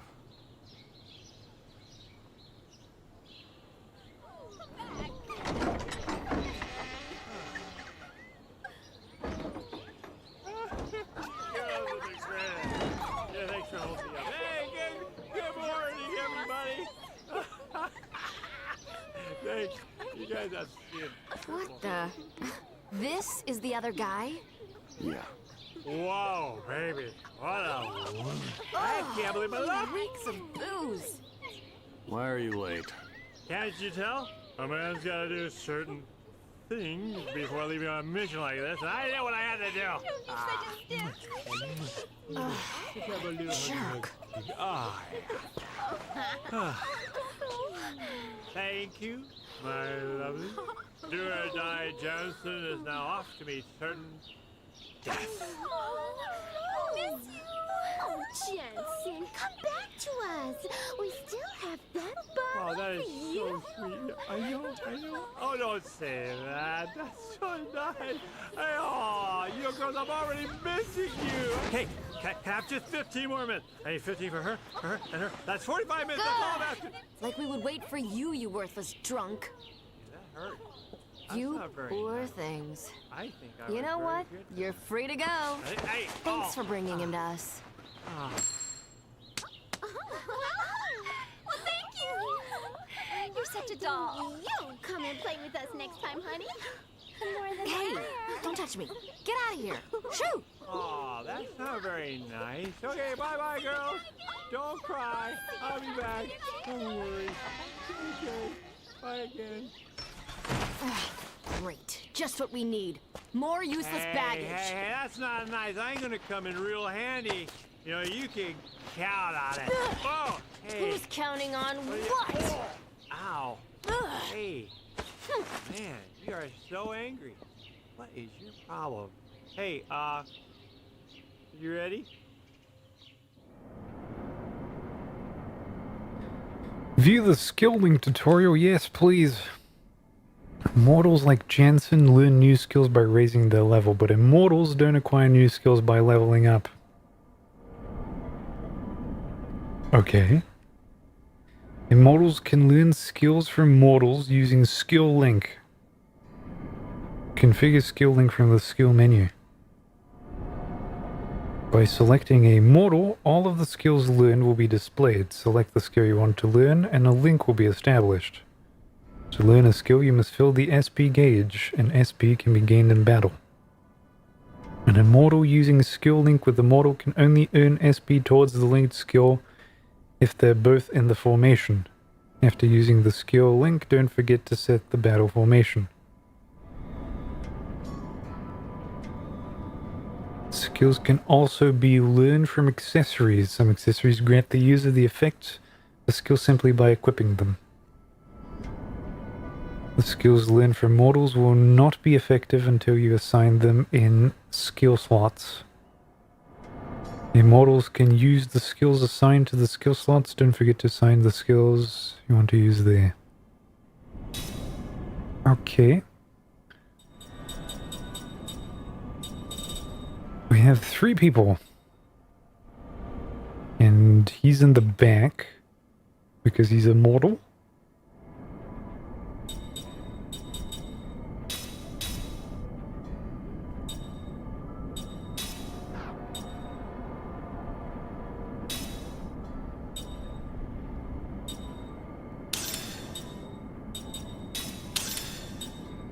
I don't have rings for them, but I can have a ring because I can make one.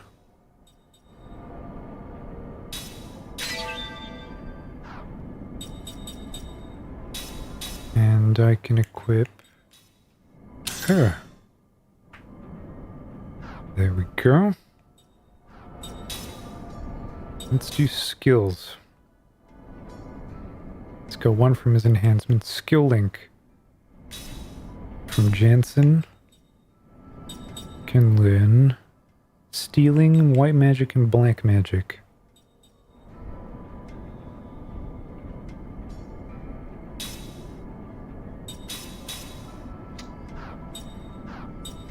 Linked skill.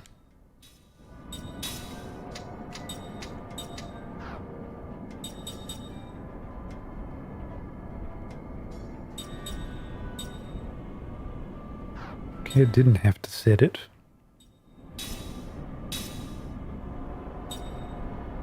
And let's give you, I don't know, black magic. See if that's any different.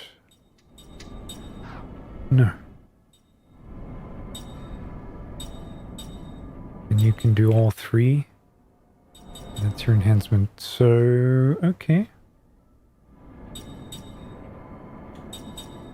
Interesting. And what's level 1 black magic? Flare and wind. Heal and cure poison.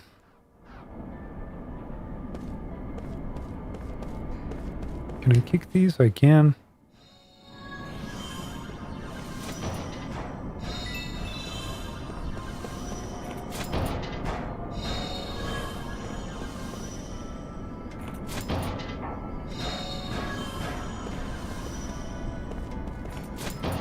Oh, that's the same thing. All right.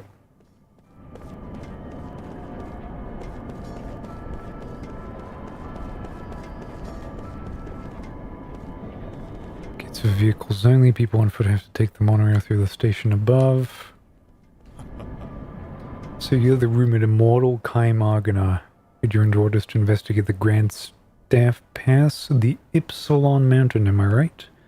To warn you though, that the Ypsilon Mountains are home to all kinds of ferocious monsters. Even if you are really immortal, as you say, crossing the mountains is like walking into death's grasp.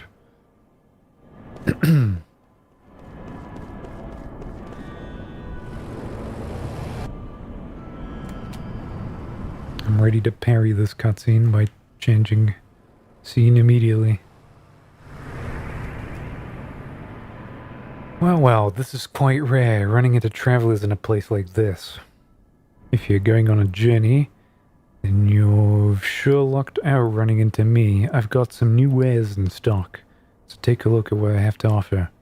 Beyond the Great Gate is a dangerous region infested with monsters. You'd best be prepared if you're traveling through there. From equipment to medicine, I've got everything you need. So he's the same shopkeeper as... steals an item from one enemy. Crisis attack, crisis defense boost. Well, I have access to steal anyway.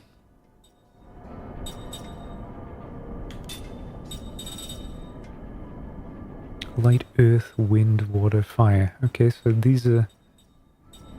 elemental attacks, antidotes, mana herbs. I'm gonna buy this.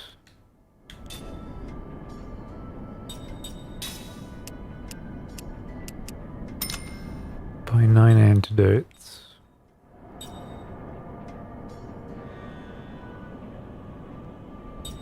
Can't afford to buy much.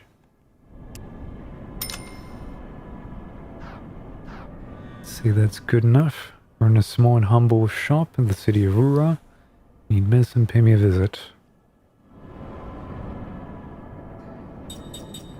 Okay, so now I want to change some things around. Oh, but I actually want him to learn that, so...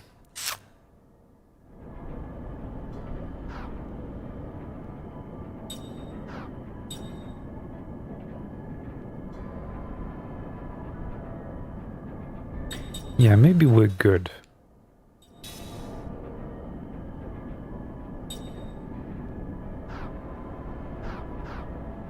Let's try this. Is this where I'm supposed to go? World map.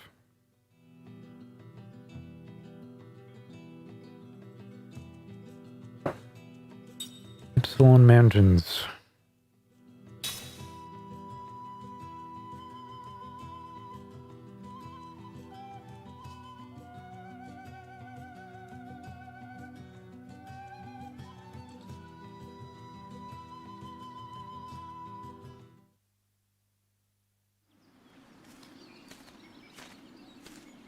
Get into trouble.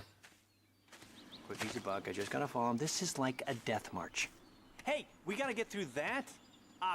There's no road. Pull yourself together. If this is all it takes to wear you out, we're in trouble. Yeah, well, I don't wear out in bed. Once we get through here, there's the Ypsilon Range. Those mountains are steep and rugged. The weather is unpredictable. And since the ground is unstable, we have to be on the lookout for rock slides, too. Of course, I expect to see you take a tumble into the canyon before we see any rocks doing it. Yeah, funny. You know, Lord Gungora was saying you have a problem with your memory, right? I mean, you sure know these mountains well enough. And of course, you know you shave your legs every day and you pluck your eyebrows. And you owe me money, so I'm confused. You sure you really don't remember?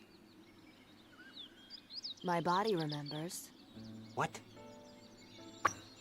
There was a time when I used to rush through here.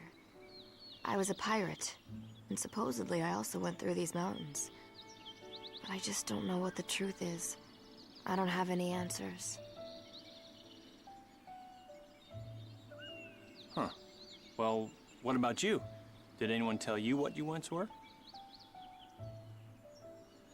No.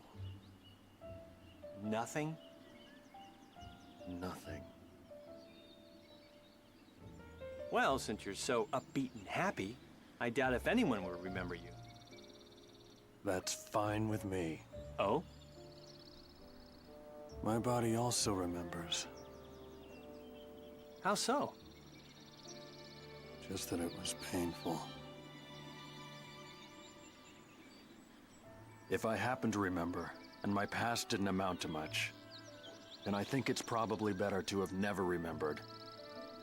Oh yeah, that's smart. Kaim, there's no need to rush it. Your memories will come back gradually.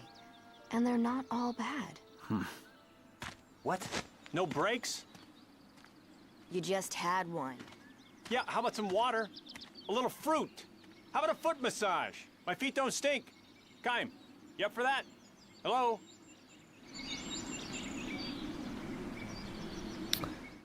Alright.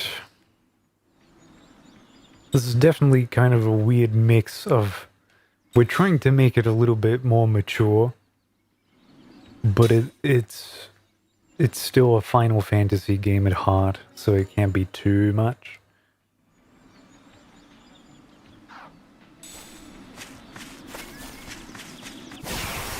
Alright, random encounters. Let's see how it is with 3 people.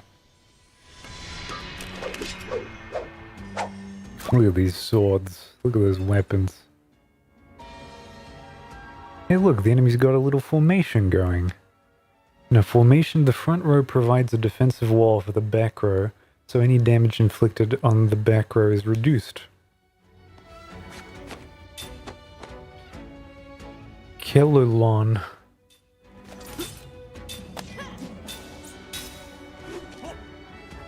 You can see how tight the front row's defense is with this. Guard condition. Okay. The gauge on the upper left corner of the screen indicates the enemy's guard condition.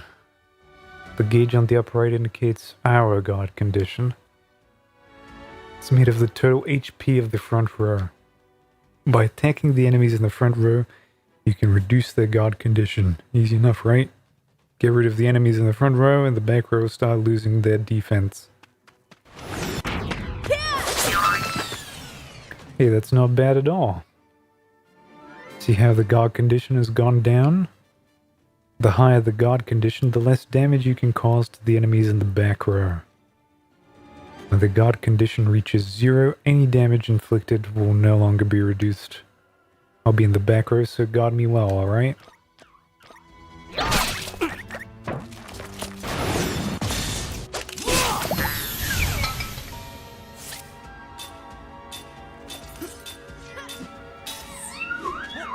Oh look, now they're casting a spell.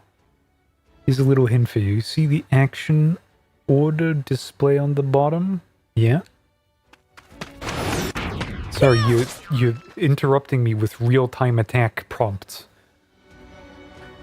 Well, you punched at the guy who's trying to cast a spell, right? That extended the amount of time he needs to pull the spell off. It's called casting interference. If you manage to cause enough interference, you can even keep the spell from popping off until the next turn. Well, enough talk, I say. Let's take care of this rabble.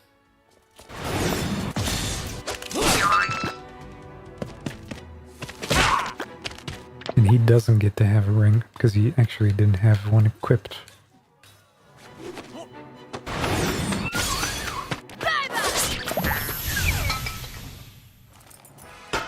It's not in my nature to lose. Okay. We got 2 SP for that. View the spell tutorial. Sure. Spells can be bought in stores or learned by raising your level. Merely acquiring a spell does not mean you can use it. Spells can only be used when equipped. When you equip the skills needed for the spell in question. Use the menu to view the list of spells you've learned in the spell book. Also display the MP required casting time and which characters can use each magic. The alphabetic letters represent the casting speed within one turn. S is the fastest and you'll go slower from A to H.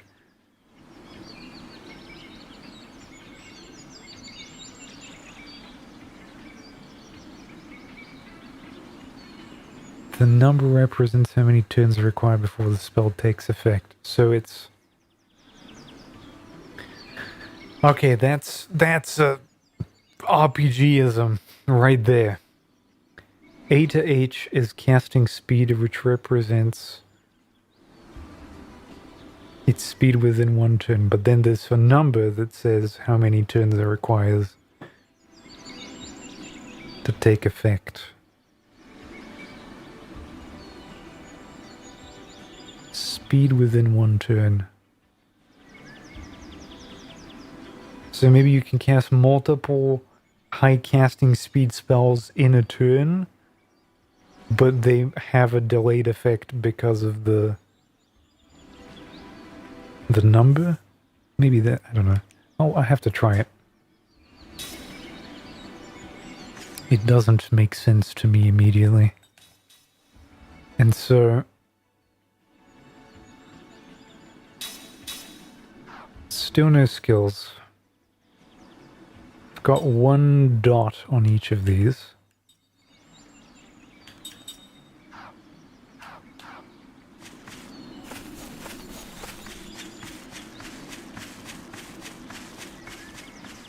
Maybe we'll just dick around and do random encounters for a while.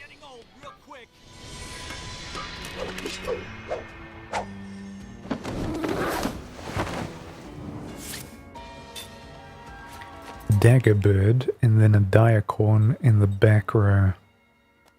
Type aerial, element wind.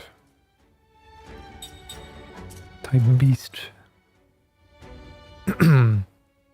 So that's from the like the bangle I've got. But I still have no option to steal, don't I? Change formation, equip flee, skill spell.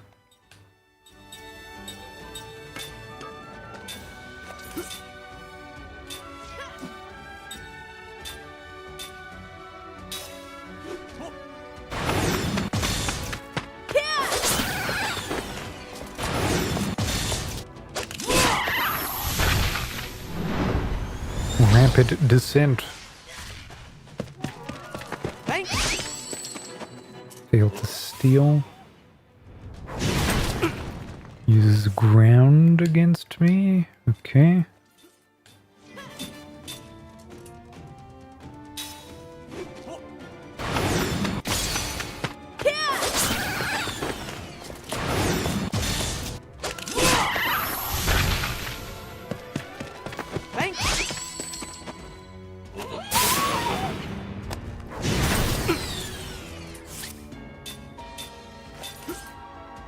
Can you steal multiple things from the same enemy? I don't know if it'll survive for long enough.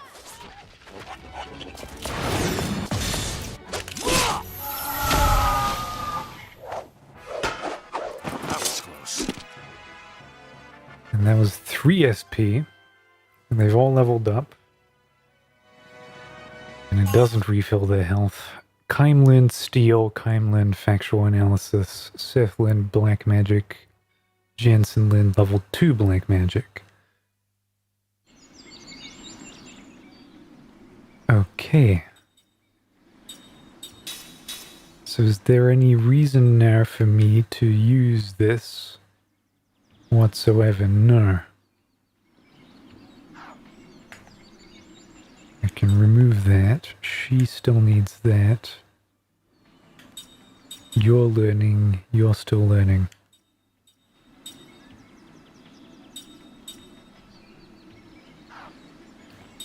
And when I have skills,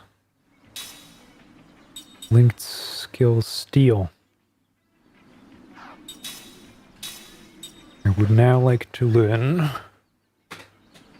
let's say, level 1 black magic.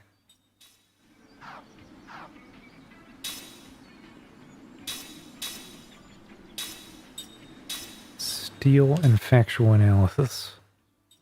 2 out of 3 slots. And I have nothing from my enhancement yet.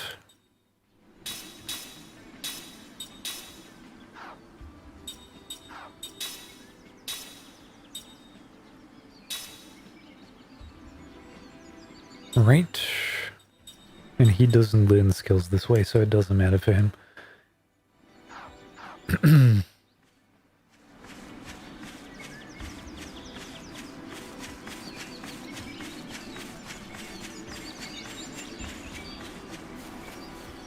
Ram? The tree?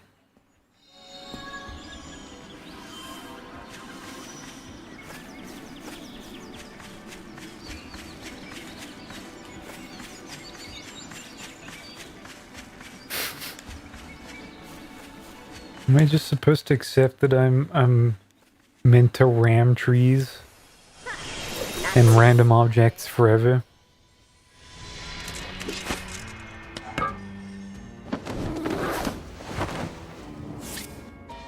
Okay.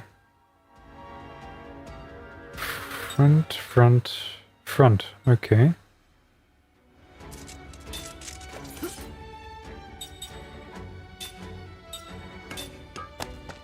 Flare and wind.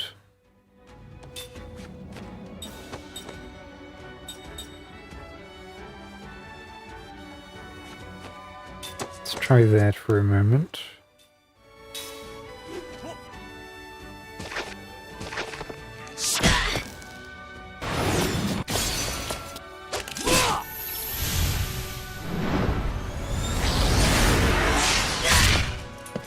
Okay, so she got delayed.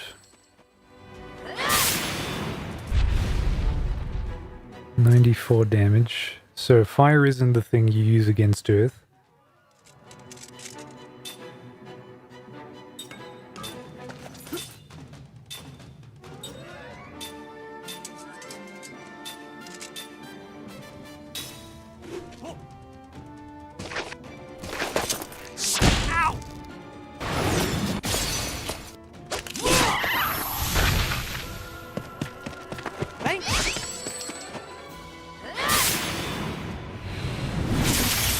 Damage up. What? Okay, so wind against earth. And I got poison oil. Seth learned crisis attack boost. That's from his bangle. Or is it?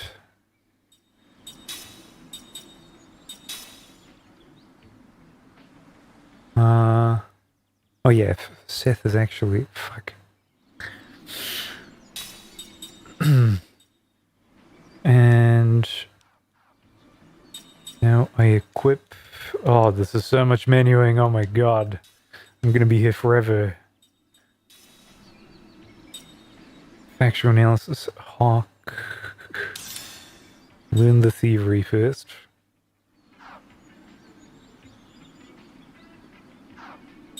What happens if I select heal?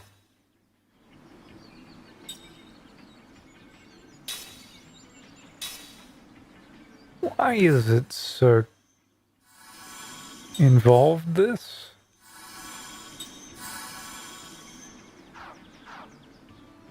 That is a lot of buttons to press to heal. Okay.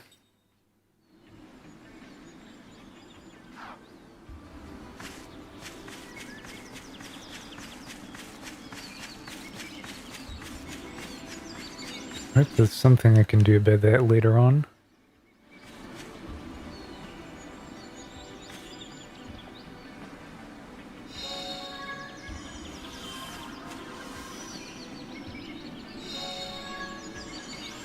Ground obtained. Isn't that a spell?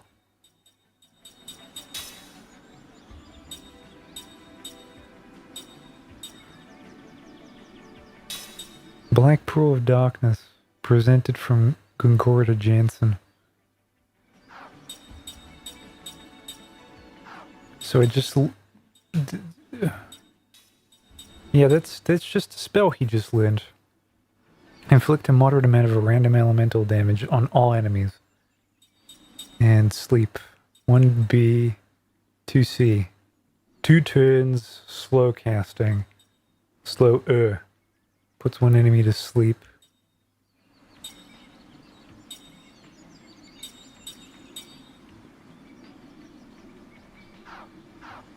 So it's kind of a Final Fantasy V style thing, where everyone can learn anything and retain only certain bits of it.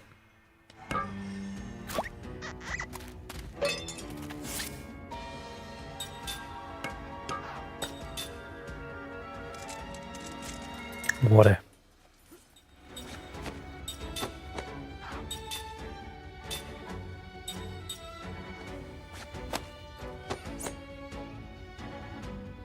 Let's see if it's ground by any chance.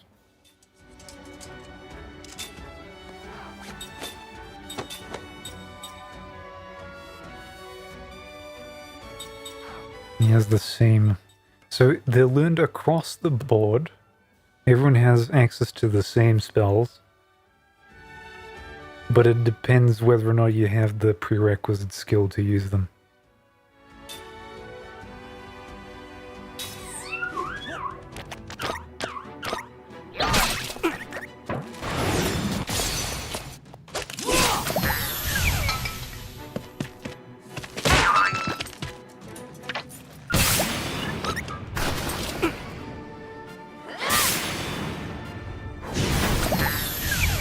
Okay, ground is against water. Because that had a damage up effect.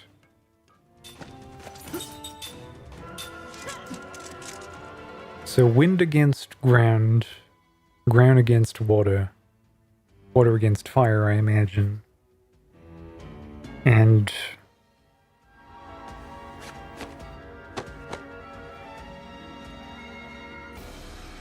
what's against wind? What's left? Water?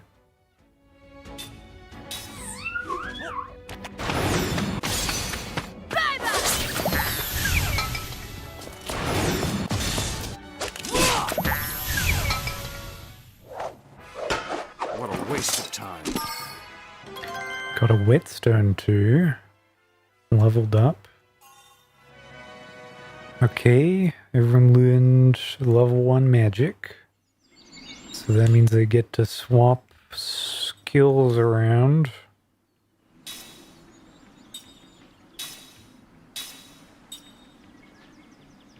Learned the level 1 white magic. You also need to swap around to this, because you have steel from your enhancement.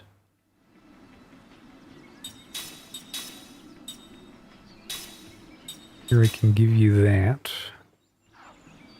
The crisis boost.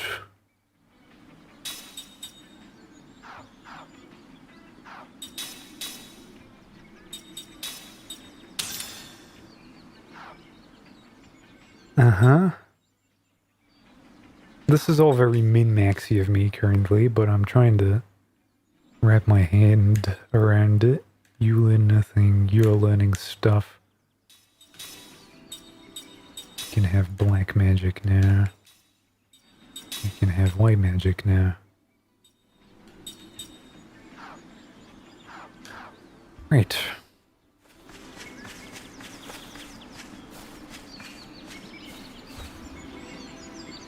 Is this the same one? Sure is.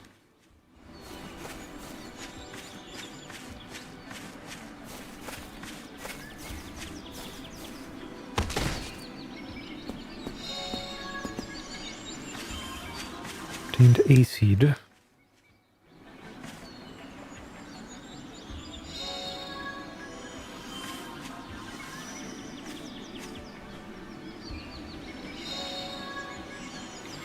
Bombs.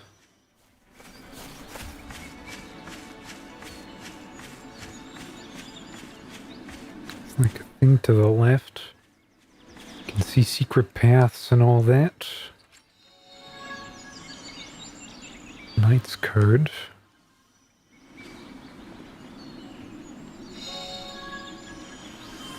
Antidotes.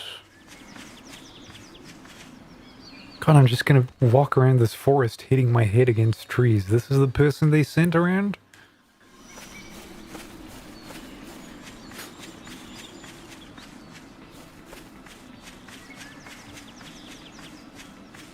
I can't really control the camera too much.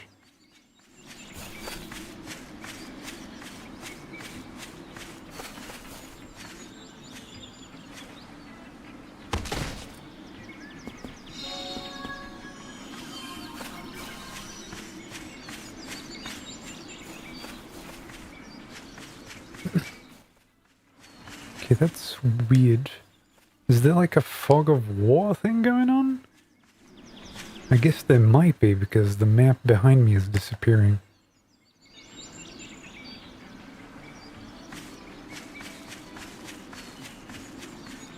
Okay, that's a little bit unexpected.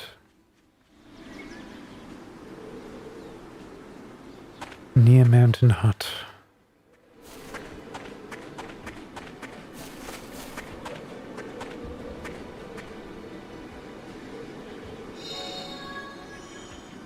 Barricade, that seems like a spell.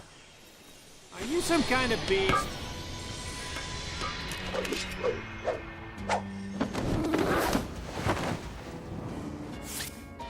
Okay. Wind, I still have to figure out an attack for that. So let's do flare against that.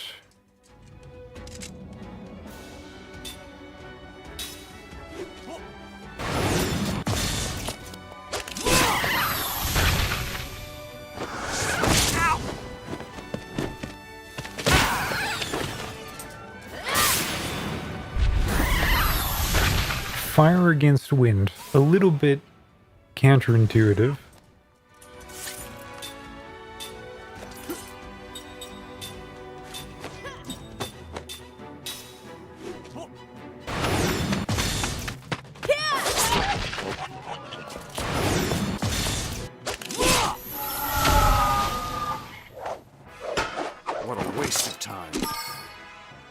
got a beast's horn. Seth learned steel from her bangle. So I need to equip a different thing. Stand ready recovers whatever it was called, guard coefficient, when using defend while being attacked.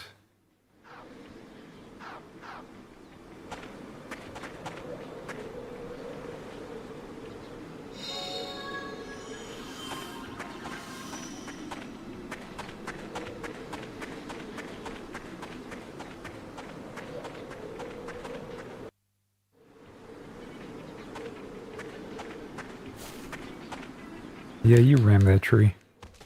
You clearly want to.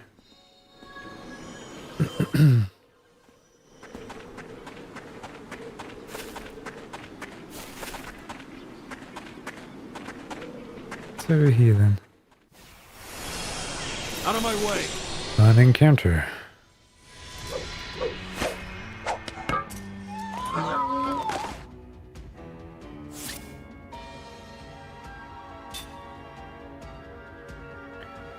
Earth, earth, earth. And there's no way of multicasting them. Maybe let's try. Oh no, it's specifically on one enemy. Okay. So I have to unlock the multi-target versions at some other point.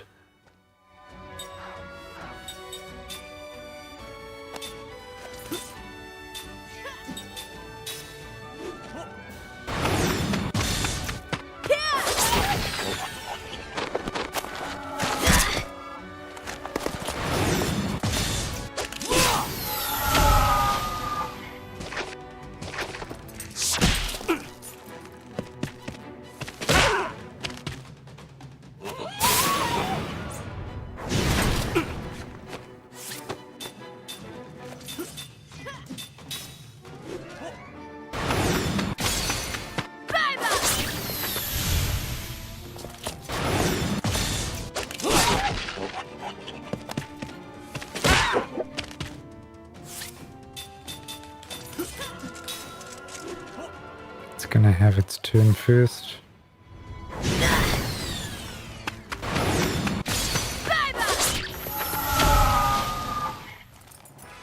Phew. That was a close one. Quality iron sand. Crime learned level 1 white magic. Alright. What else is there left for him to learn from Jansen level 2?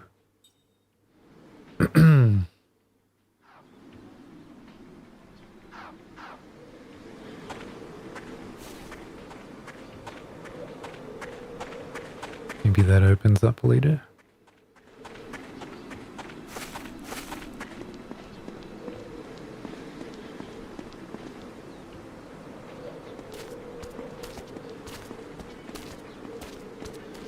Hey, I want to ask a favor.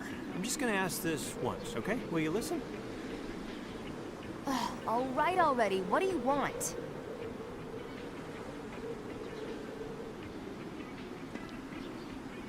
Whining. Okay.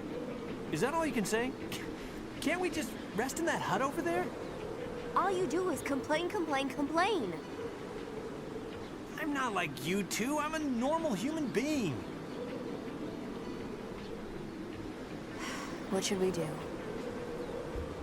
All right. Let's rest. Thank you.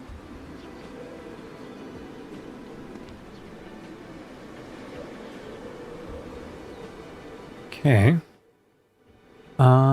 I haven't looked at the ring assembly bit. Can make another bruiser, but that doesn't seem like inflicts fire damage. Let's make one of these elemental ones. Actually, no, we should probably be saving for wind, because there seems to be a lot of earth things, but I'm not saving anything. I should just make the goddamn ring. They use different materials.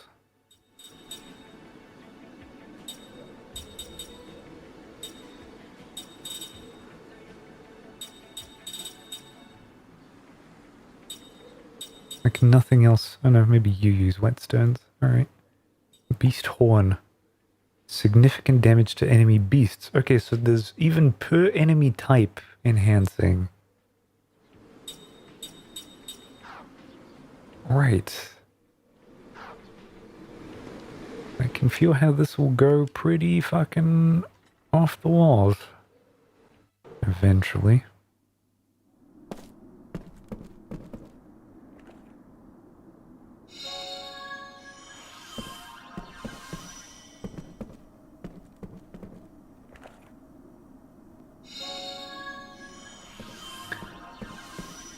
I'm kind of worried about the idea that there are spells hidden in some of these optional pickup points.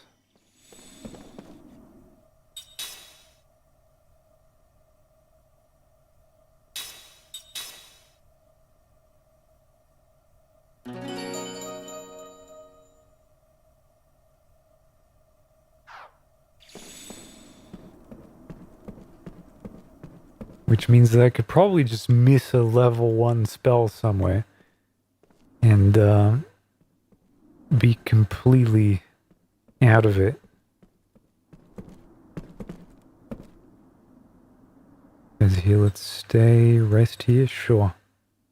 If it restores my health and my mana, I'll consider it.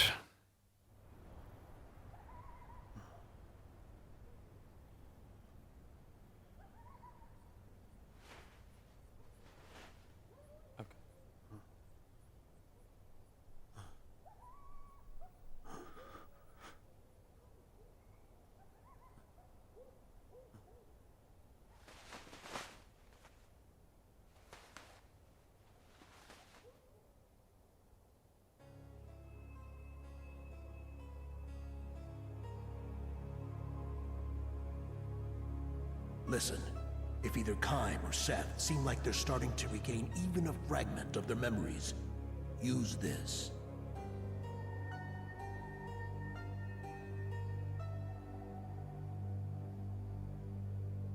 What is it?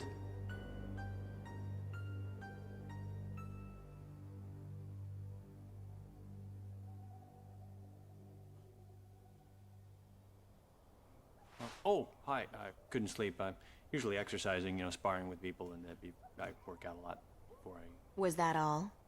Was what all? About what? You know what I mean. Yeah. Well, no, I don't know what you mean. What do you mean?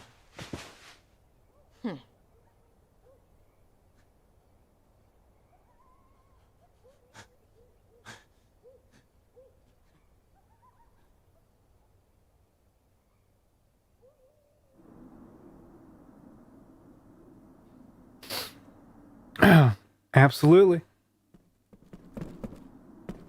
All 2 people are really happy. What is that?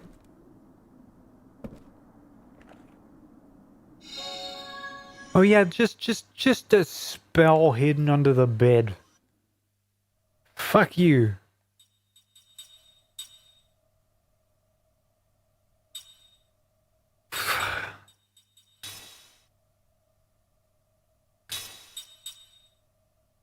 Slightly increases physical defense. Okay. I mean, I could believe it. This was hard to obtain. And is working just about as good as something with no precompiled shaders can possibly work. Including all of the cutscenes sometimes having incredibly delayed sounds. Unless I play through this 150-hour RPG without going through it once on my own. Yeah, I am still not denying that. It certainly looks like it's Final Fantasy V for the PS3. I've had to do so much menuing to do even the slightest thing. I'm not hating on it yet, but I am... How many? 3 hours and 18 minutes into the show, and we have just fought the first basic enemies with, like, an actual open system. Do you know how quickly Final Fantasy 13 gets me fighting enemies? Minute fucking 1, motherfucker. And still gets me by the balls. And it, like, shows me a cool time. I like Takahiko Inoue's character designs, but I like Vagabond and Slam Dunk and Real. But I don't know if it's enough.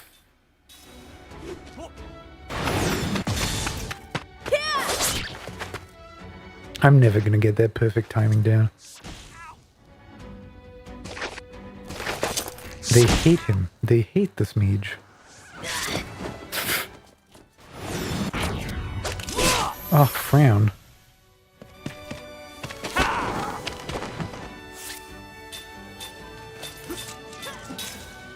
I have to check whether or not I can hold the button.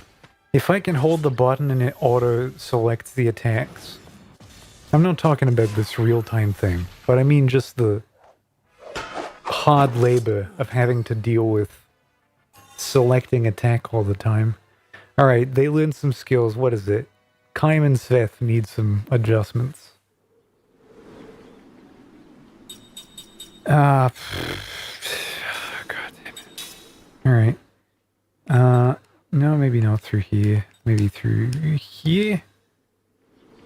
Alright, you learned from the enhancement, but you still have the linked set. And you've learned from the linked sets. You've learned everything from him. So...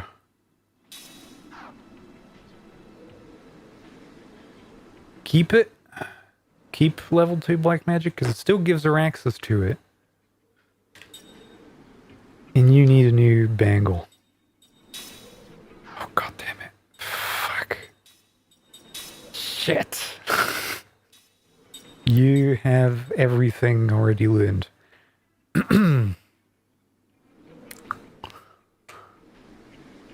So I do nothing. I'm cured.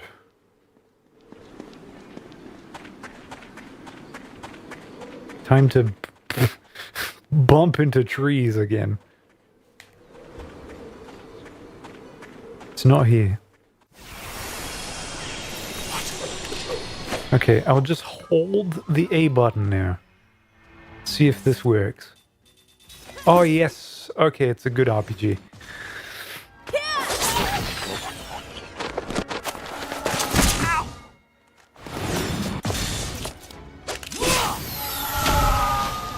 It's good. It's good. We're fine.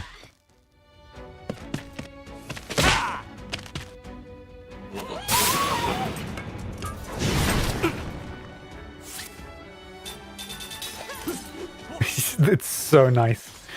Every single RPG ever must have that. I think it was like Final Fantasy IV that doesn't have that, and it drove me crazy, and I'm never playing that game. Like it is terrible. Anything that prevents me from just holding the button down to grind is an affront. Alright, let's see if there's another door there. Well,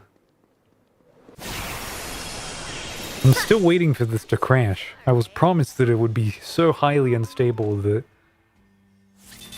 I would be reeling, but clearly we're fine.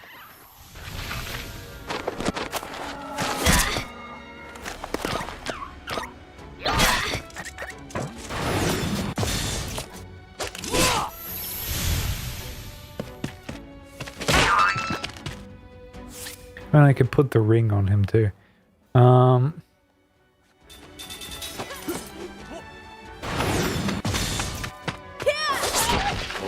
You are delayed until next turn.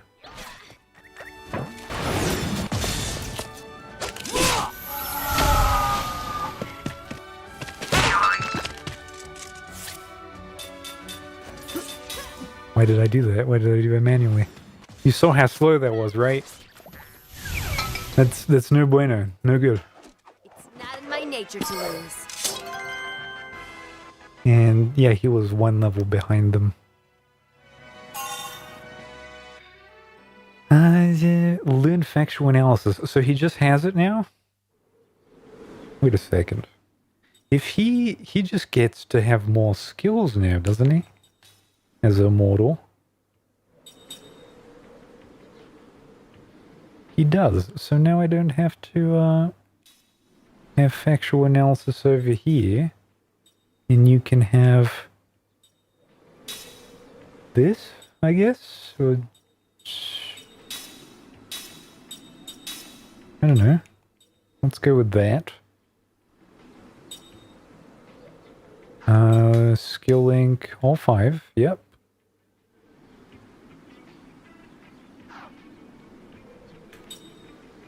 You're almost done with this. Crisis attack, level 1, level 2, yep. And you have everything. God, this is gonna be such a mess. Like, if the formation menu having 10 slots for approximately 10 party members at any given time, having a full spread of skills on top of all of them with bangles and inherited abilities. I'm already tired. I am exhausted just thinking about it. That would kill me, dog. That would...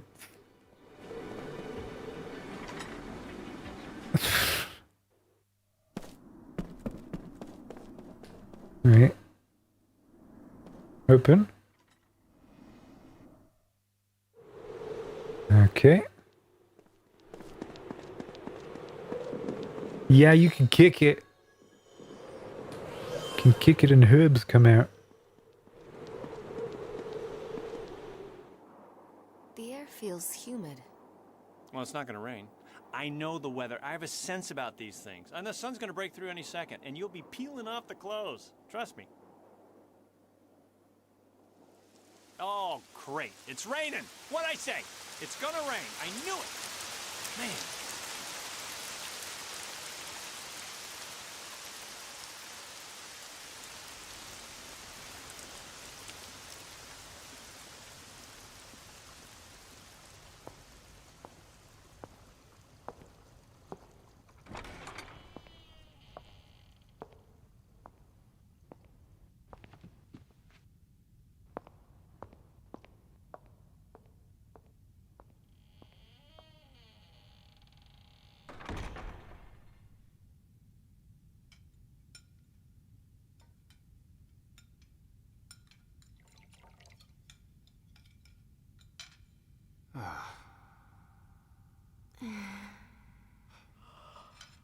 You're dismissed.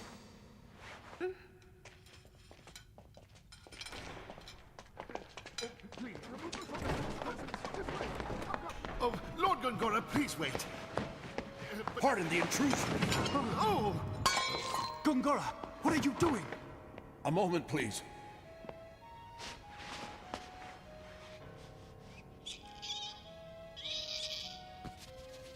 What is going on, Gongora? Answer me! The council has placed you under house arrest! Behold.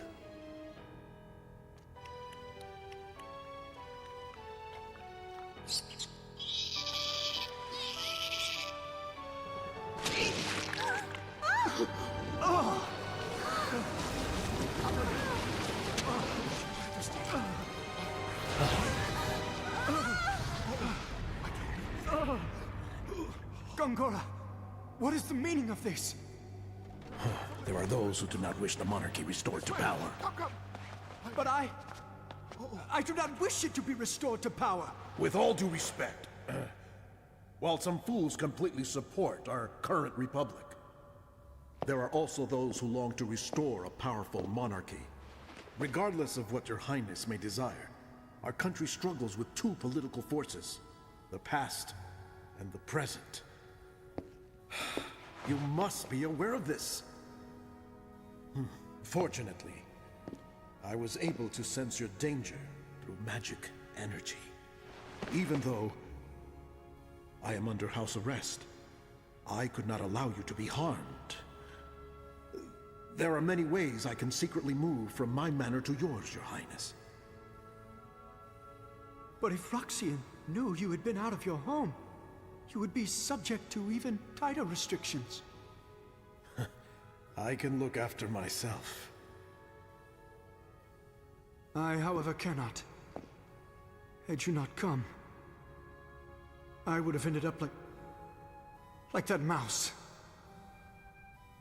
You can always rely on me, Your Highness. Thank you, Gongola. Thank you.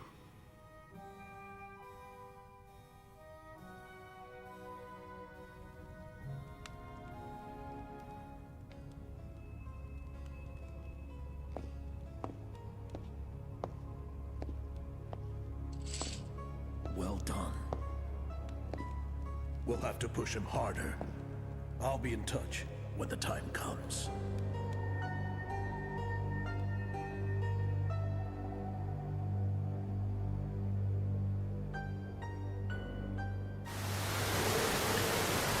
Okay, maybe it's not gonna happen 40 hours in. Maybe his evil will be revealed in about 15 minutes from now. But I was so fucking right. I was so fucking right. Also, look at this rain effect that is just completely making this encoder shit itself. Oh. I have noticed, just you know, by looking at my screen and all the metrics on it, that my left ear is getting a little bit more of that vocal mix than anything else. Has anyone noticed that? I don't know if this is just a weird thing on the game's part or not.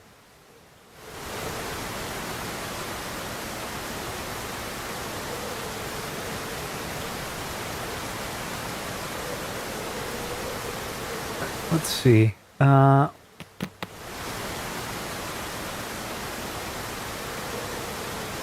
Oh, apparently it does have a pre-compiled shader cache.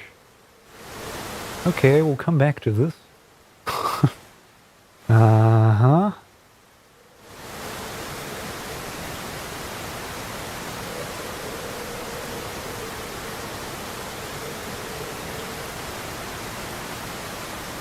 Very nice. Very cool. This is one of the ones where they allow you to share some of those. Okay, I don't know. I'll have to check. I don't know if it's actually supposed to be this way or not. But it's coming out of my left a little bit too much. And I don't know if I can down mix it to mono to fix this. I mean, I could. I could.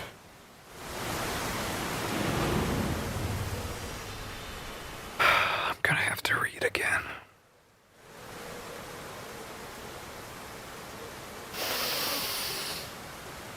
Alright. Alright. I'll be back in an hour. A dream has been revealed.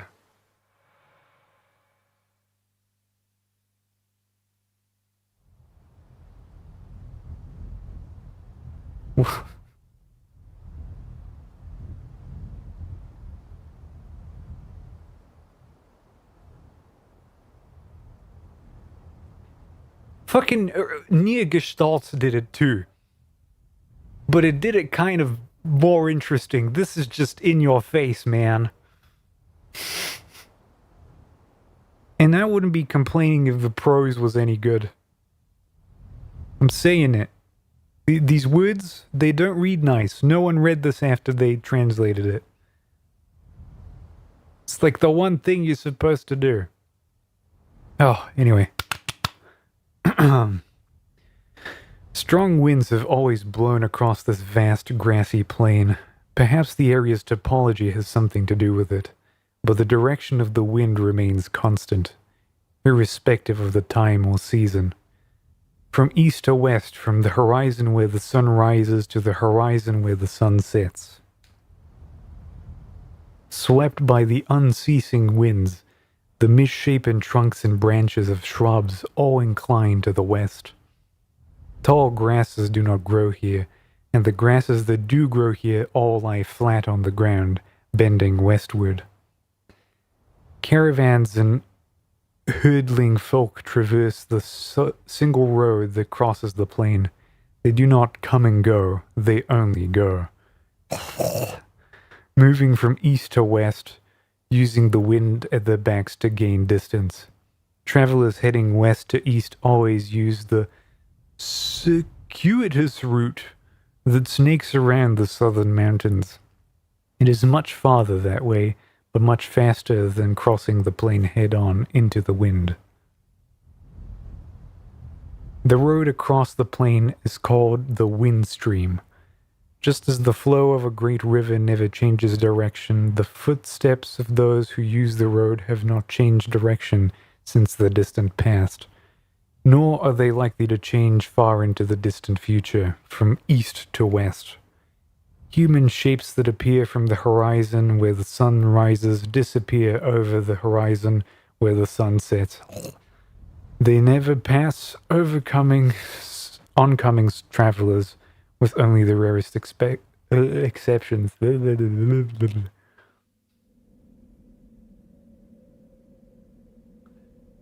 first time she passed he came.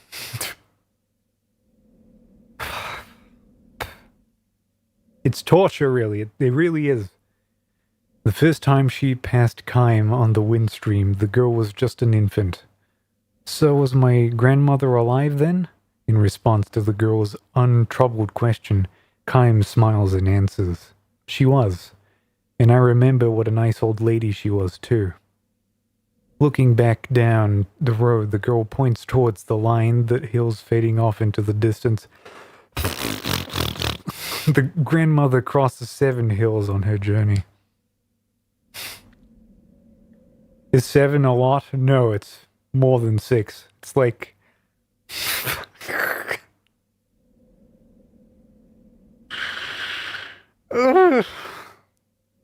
Uh-oh.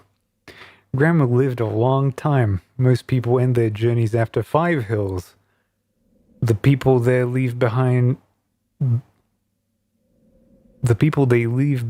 build a little grave where they ended their journey, and they keep traveling. The girl points down to the ground where she is standing.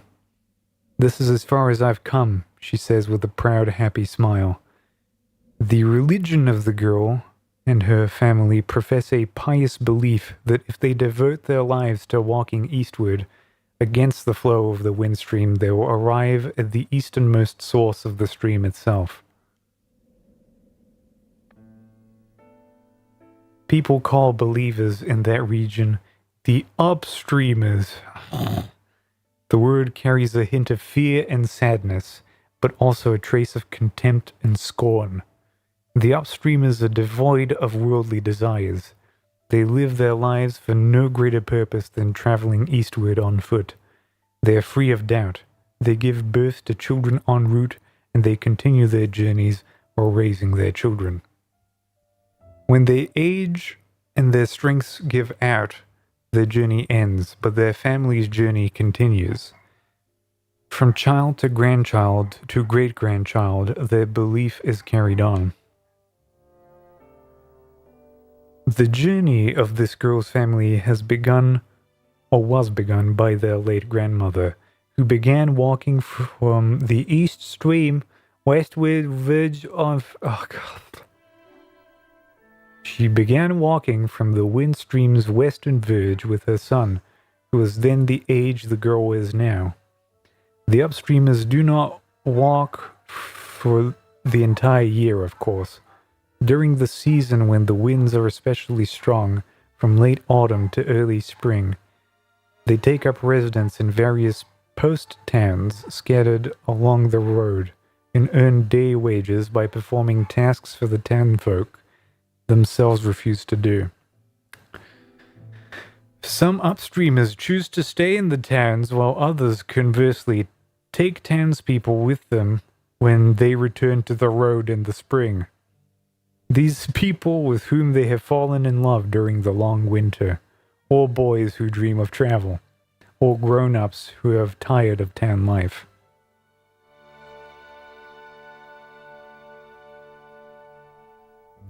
Such are the reasons the townsfolk look upon the upstreamers with complicated gazes.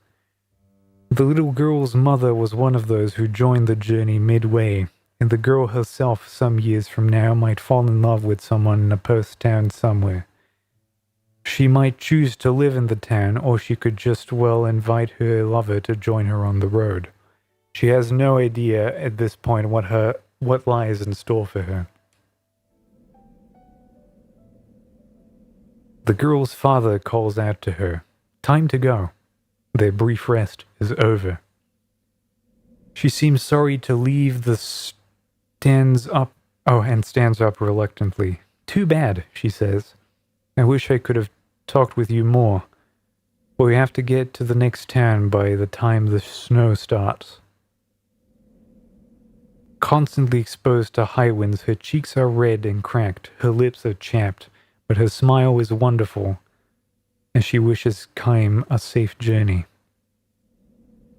It is the serene smile of one who believes completely in the purpose of her life, without the slightest doubt. "Will I see you again somewhere?" she asks. "Probably," Kaim answers, smiling back at her, but he can never match that smile of hers. He is now in the midst of a journey that will take him beyond the western end of the wind stream. He heads to the battlefield as a mercenary, and by the time the western battle is over, a new battle will have begun in the east. It will be a long, cruel journey with nothing to believe in. When he meets the girl again along the way, Kaim's smile will have taken on more shadows than it has now. Perhaps as a parting gift of sorts, the girl sings a few short lines for him. "This wind, where does it blow from? Where does it start its journey here? Does it come from where life begins, or does it begin where life ends?" "Goodbye then," the girl says, trudging on, one labored step at a time, hair streaming in the headwind.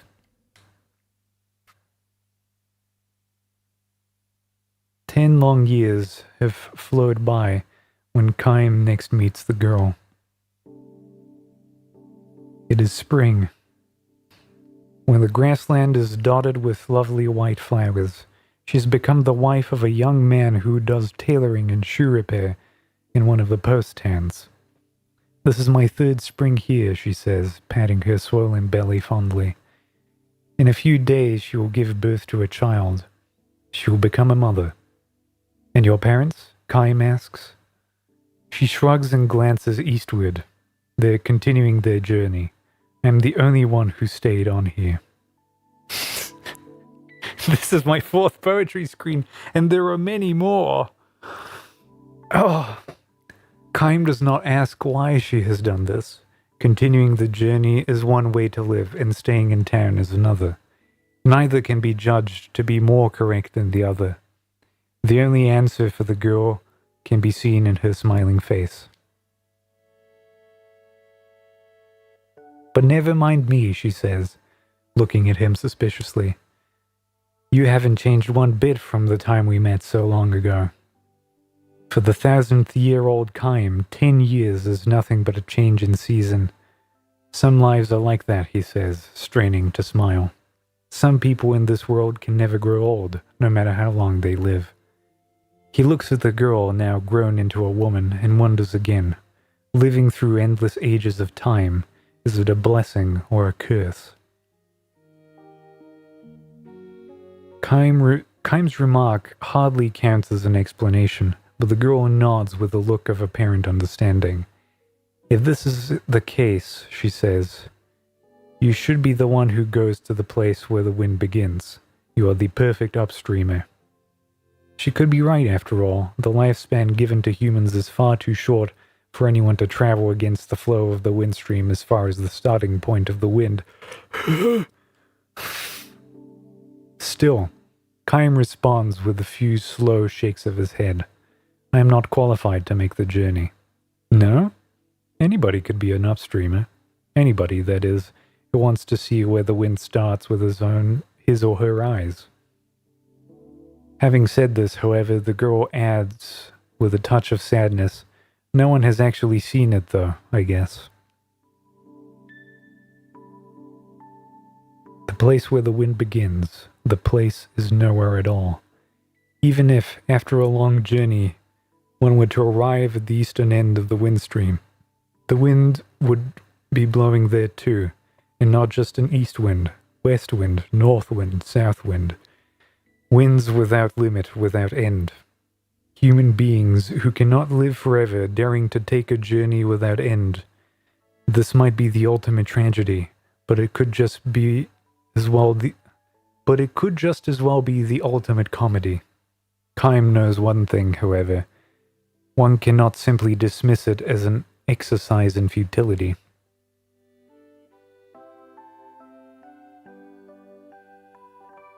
How about you? He asks the girl. Aren't you going to continue your journey soon? She thinks about this for the space of a breath and caresses her swollen belly. She cocks her head and says, I wonder. I might want to go on living the way I am now forever.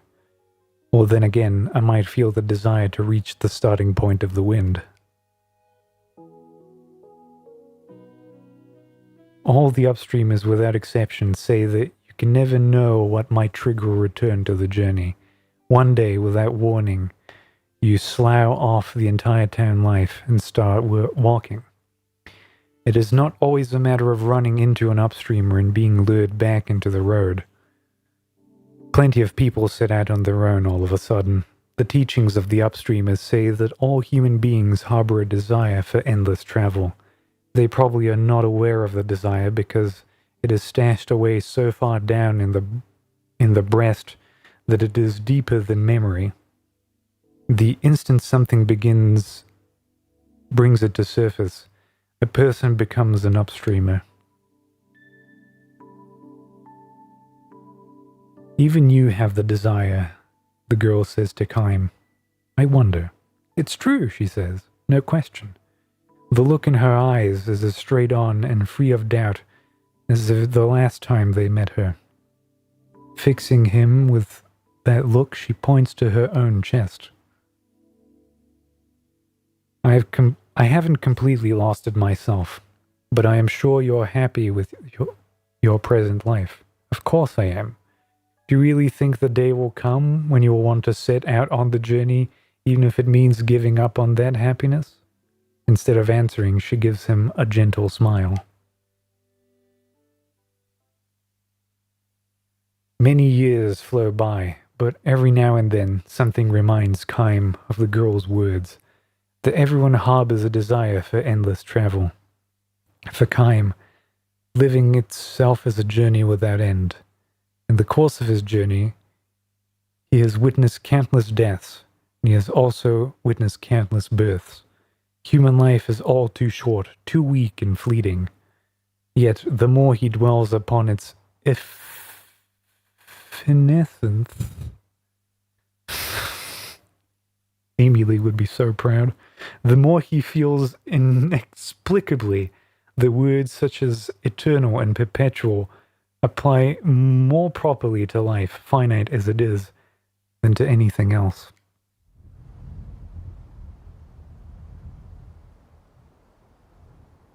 Traveling down the wind stream for the first time in many years, Chaim spies the funeral of an upstreamer. A young boy in mourning dress stands by the road, holding out wildflowers to passing travelers and urging them to offer up a flower to a noble soul who has made the long journey this far. Chaim takes a flower and asks the boy, "Is it a member of your family?" "Uh-huh, my grandma." The boy nods, his face the image of one Chaim knew so long ago. The old woman lying in her coffin must be the girl. Kaim is sure of it. Grandma traveled a long, long time. She brought my daddy with her when he was just a little boy. See that hill over there? She started walking from way, way beyond it, and she got all the way here. So the girl must have set out on her journey after all, turning her back on town life. Leading her child by the hand, she trod her way along the endless journey. Her wish to aim for the place where the wind begins would be passed on to her child, her grandchild, and on through succeeding generations. To head for a land one could never hope to reach, and to do so generation after generation, this is another endless journey. Is it a tragedy? A comedy? Perhaps the serene smile on the face of the old woman in the coffin is the answer. Kaim lays the flowers at her feet as an offering. The family members who have traveled with her join together in a song for the departed. This wind, where does it blow from? Where does it start its journey here? Does it come from where life begins, or does it begin where life ends? The wind blows. This also blows. It sweeps across the vast grassland. Kaim takes one long, slow step towards his destination. Have a good trip, calls the boy. Red and cracked as the girls were so long ago, his cheeks soften in a smile as he waves to the departing traveler.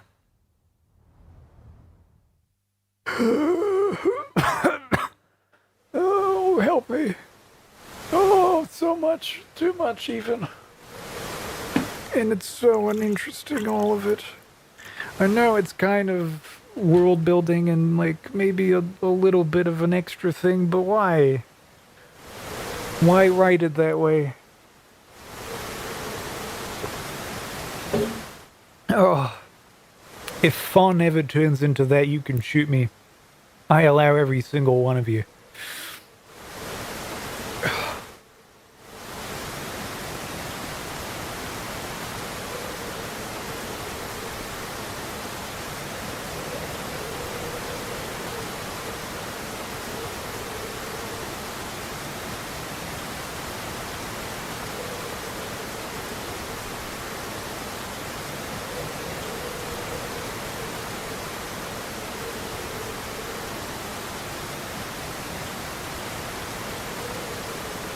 I can't even run through this section. This is just how it's going to have to be. This is an emotional moment, interrupted by combat. Oh, look, this weather cleared up just for us. I was fully expecting that there would be some kind of weather modifier to some skills, just to, like, antagonize me.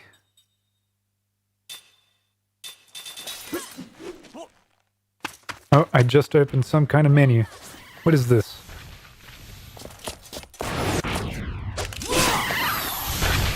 I opened an on-screen keyboard.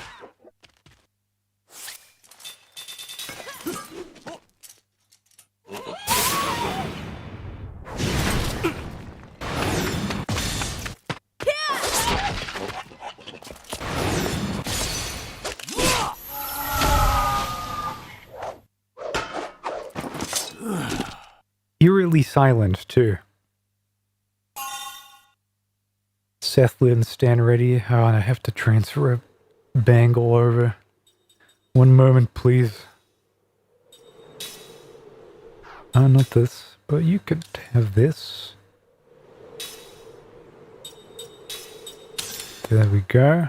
And, oh yeah, equip you with flame ring just to see whether or not it does something for me. All good here. Keep going.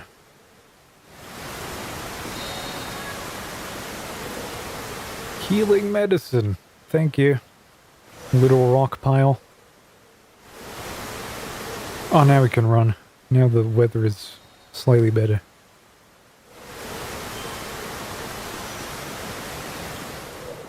And instantly cleared up. Alright. Alright. This is real, right? We have reached the peak.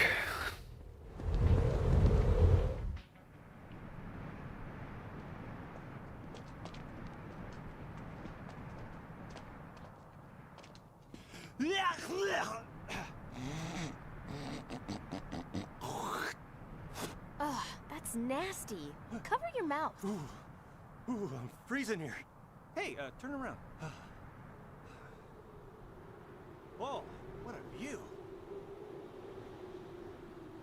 Whoa, what is that? The Grand Staff. That little bush is... Oh, that Grand Staff! That light has got to be magic energy. The staff must be leaking.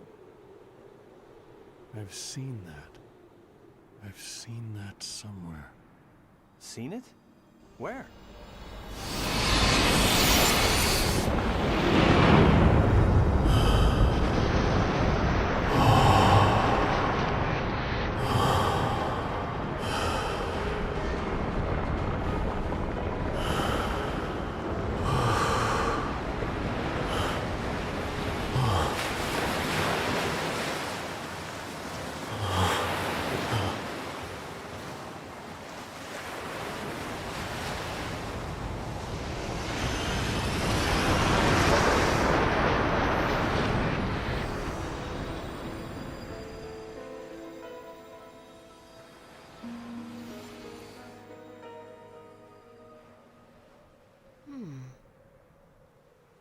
Don't remember.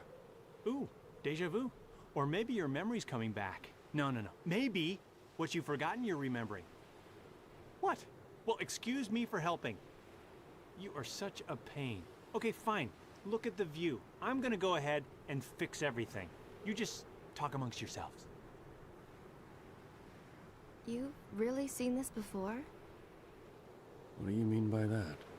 Just what I said. Do you feel like you've seen this before? What's with you? Just trying to be a friend. Don't look at me like that again. But I thought you... Forget it. Hey. All right, come on, you two. I thought we were in a rush. Whoa! What the heck is that?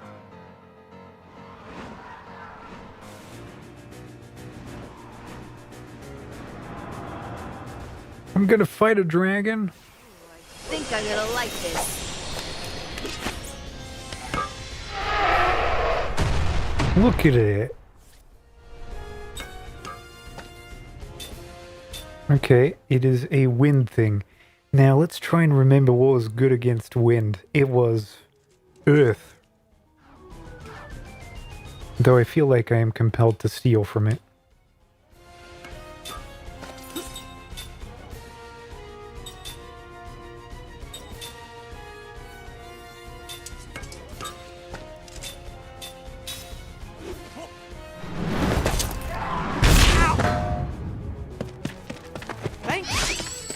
Failed to steal.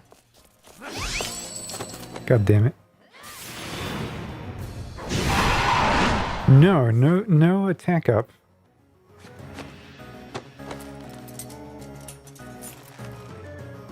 Okay.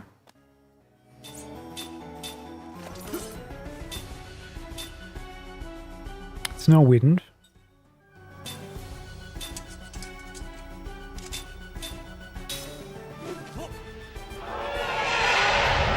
Downburst.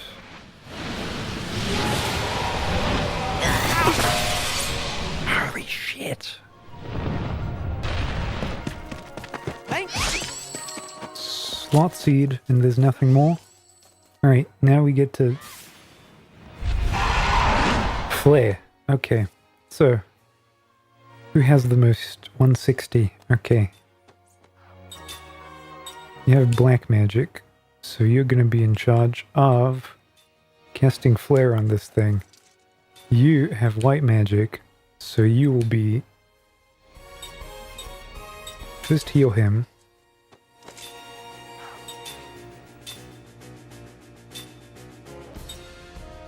Then heal you. Damn!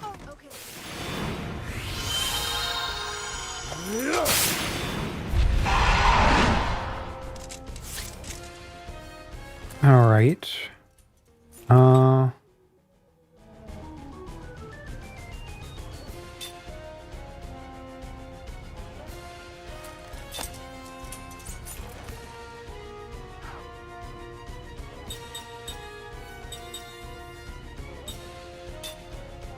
You use an item on yourself. You use Angel's Plume on him. See how much that regenerates. Okay. Not nearly enough. Close. 140 with 60 extra damage on top of that.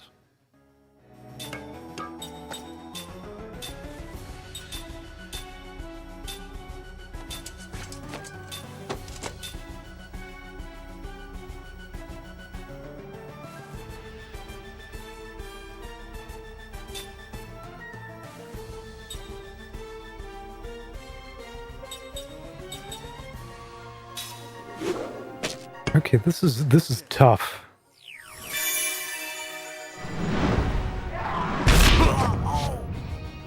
Okay.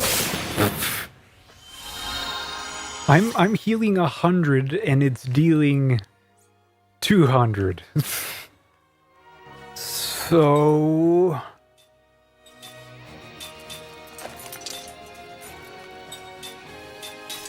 I guess we're doing this.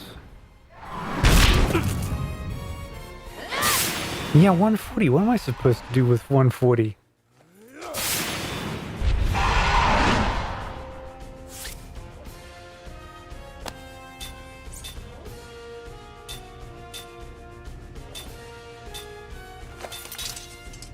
And act first.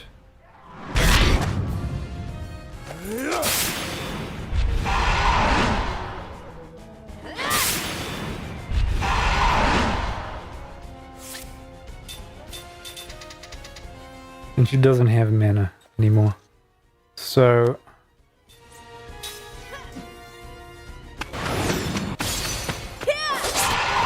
nice.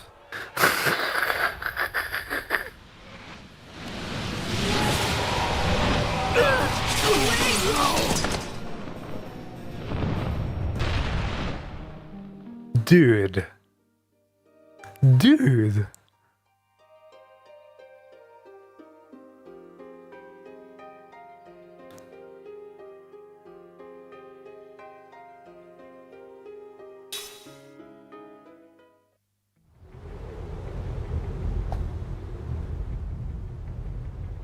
Okay. I'm not entirely certain, but this is a Shin Megami Tensei level obstacle we have just reached. This is I need to put my big boy pants on. All right, let's fucking deal with this. So he's dealing a lot of magic, and if I use what's available to me, that would mean it's to one party member, so they would each need to self-cast it. I only have 2 people that can use white magic currently.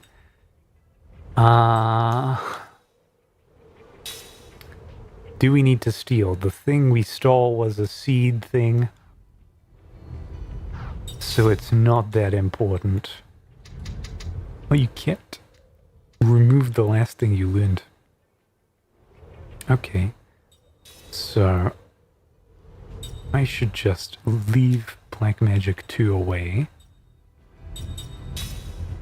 do white mana, and then do Crisis Attack Boost.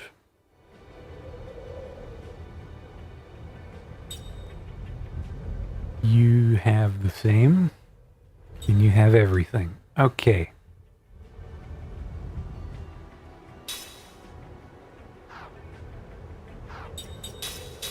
Let's start by using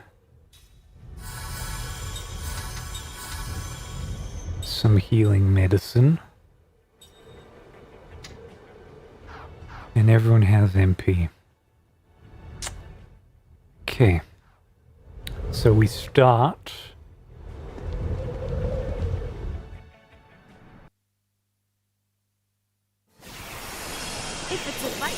want. You got it.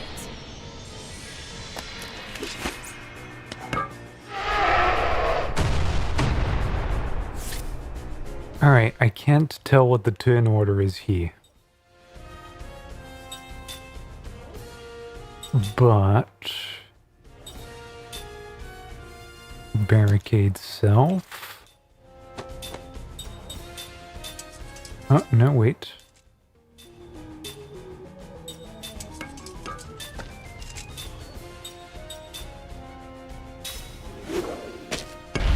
It's gonna have its first go. 140 damage.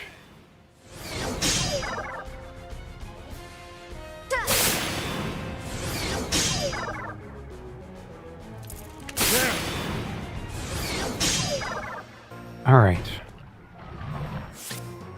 Now.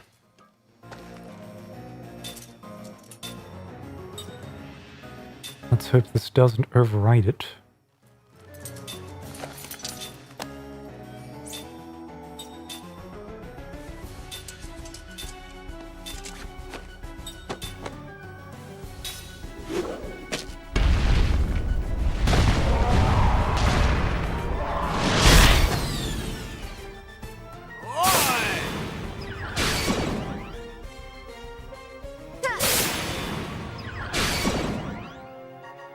And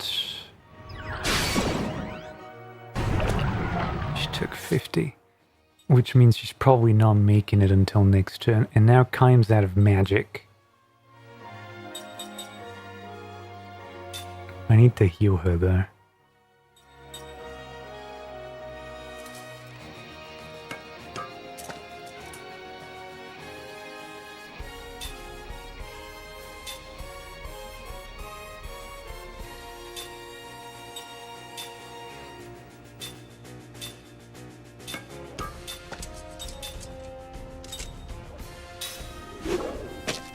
Okay, somehow he's gonna get the antidote off, but that's not gonna save her. Yeah. Okay.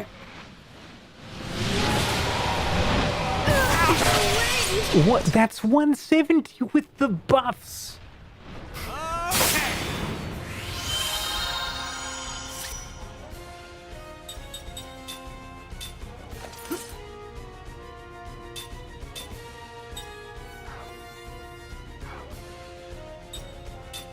Okay. I have flare bombs. It's only light magic.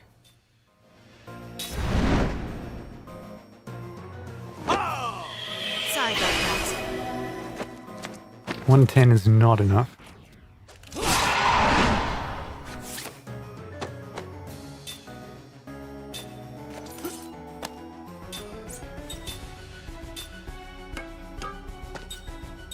And she loses all her buffs when she dies. Okay, that's scary.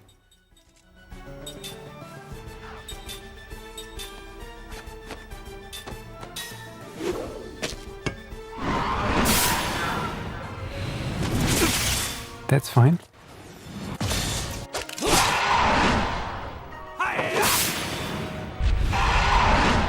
Okay, so he definitely has like a magic stat that's worth its weight in salt.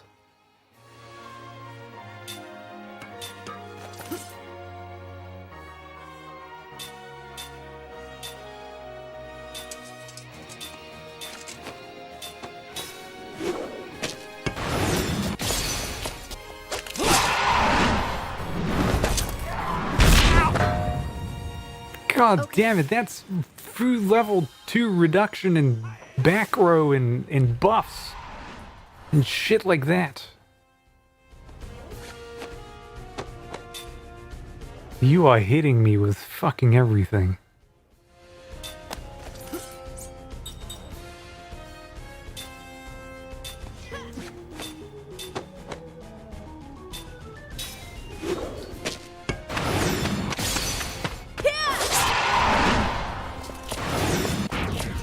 I bunged it.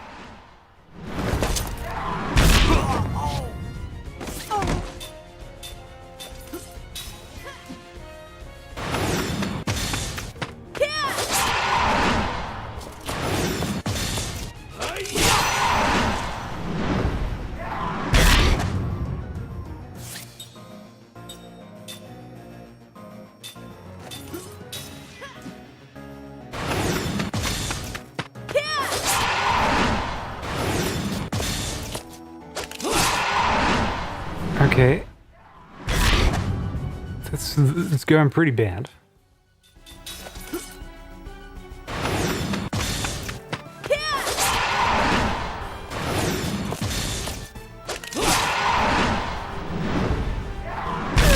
Away!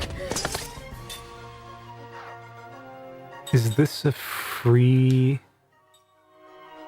Oh, and I'd have to unequip it from him.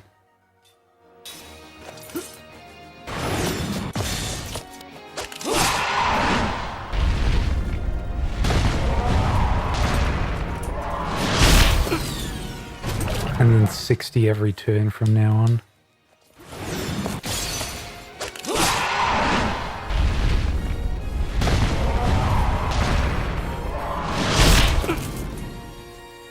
Sorry about that. Wait, what? What? What? Excuse me?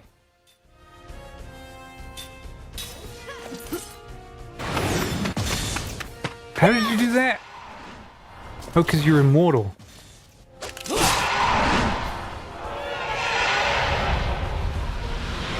But now none of you is surviving.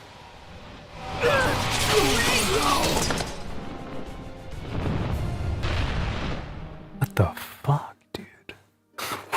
Whoa. Alright, what are we doing? What are we doing, man?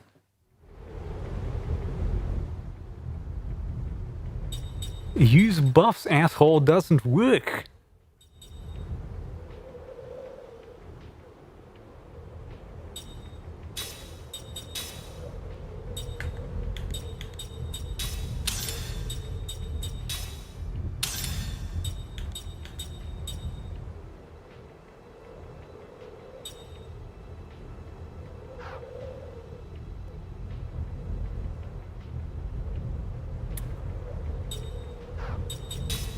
What's with the level 2 stuff? We can inflict sleep on it. Random elemental damage moderate on all enemies.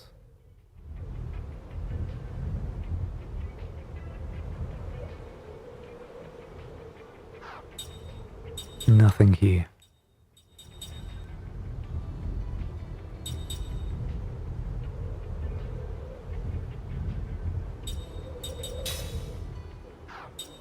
Or did those skills also reset? Yeah, they did.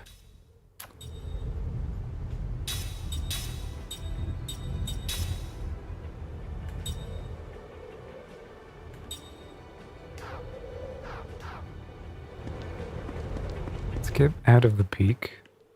Back into the peak. Hopefully that sets a new checkpoint.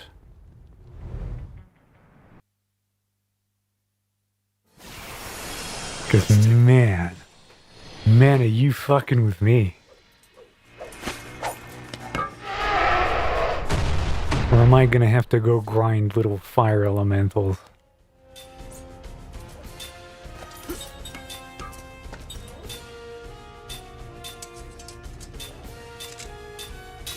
Let's just try all out. I have a bad feeling that it's just not gonna last whatsoever.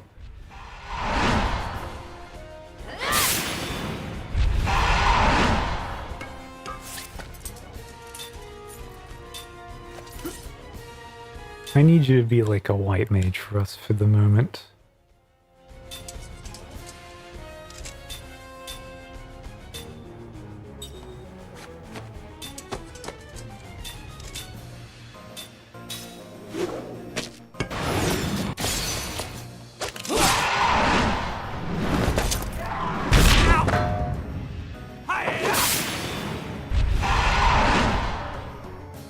Okay.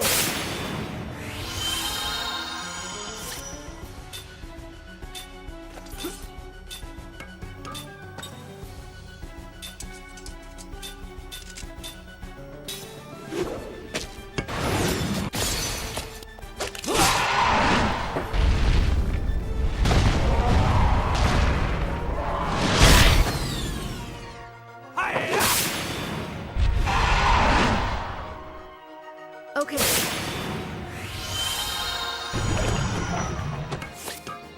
Okay, then I use a antidote on you. You heal. Healer, heal thyself. And I need you to keep hitting. Okay.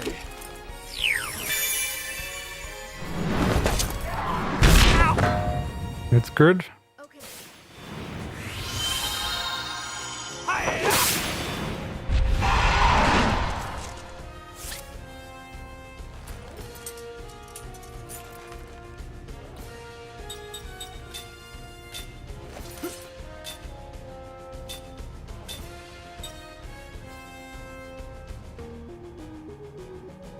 Yeah.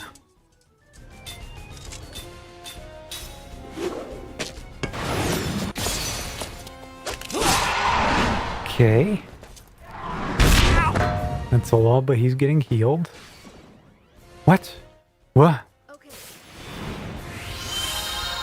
Oh, that's maybe from his bangle. He gets a little bit of a bonus. Because he was on low health. And now it's looking visibly weaker.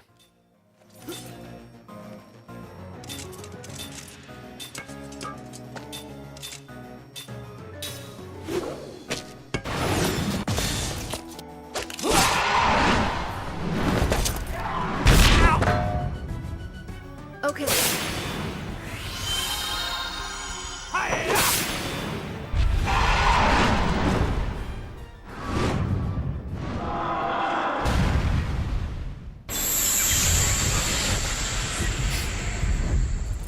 That's what I'm talking about.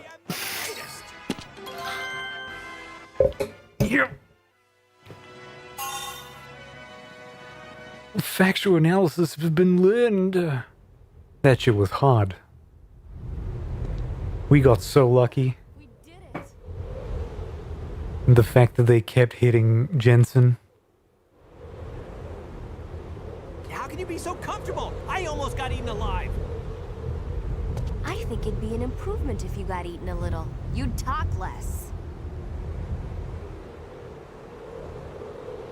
Hurry up. I thought we were in a hurry.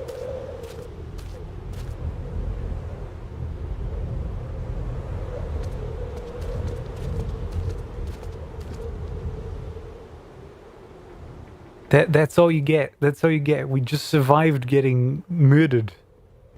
And that's all. Holy shit. Is that how all these bosses are gonna be? I'm gonna need more tools real quick if that's the case. Admittedly, this one was without buffs. This was just healing and damage. Let me actually have a gander. 157 strength, magic 90 something.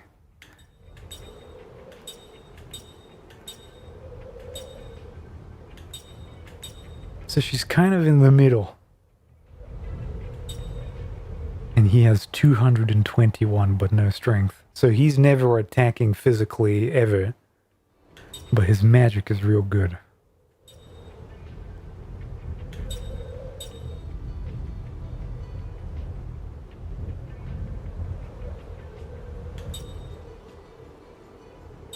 Also, no, he had Holy Knight Charm.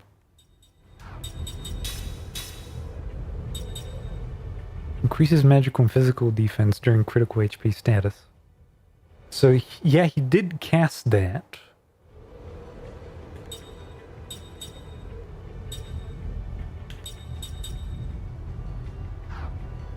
And then we healed him back up, and so he had additional resistances. Plus, he was getting protected by the god thing. The GC.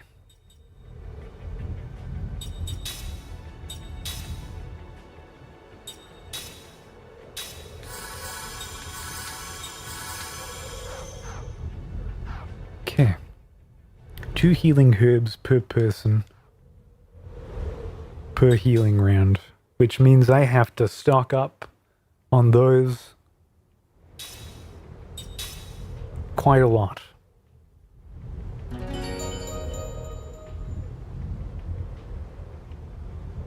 I'm surprised that buffs were so ineffective. Kind of makes me want to not use them.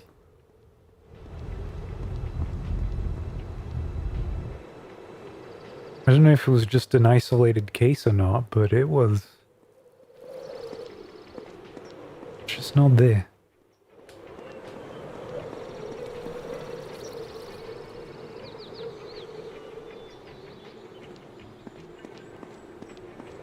And there's like some kind of slow jam vaguely in the background.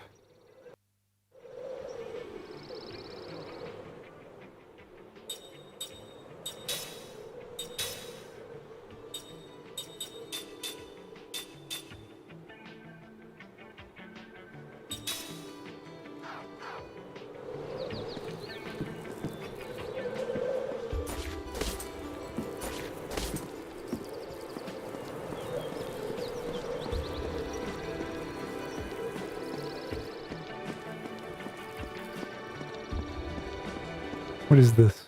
Ram it. Smack.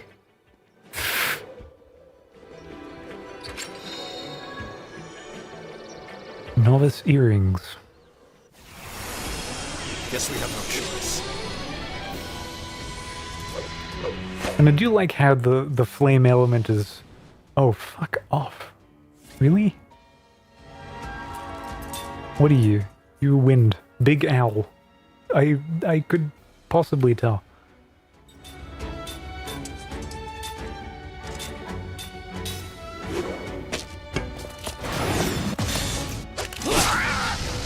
It's angry.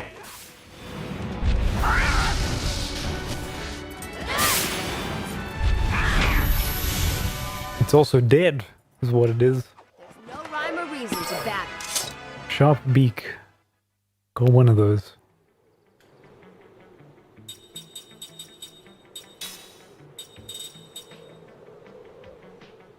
Significant increase on aerial enemies. Alright. Another bruiser ring should I want it.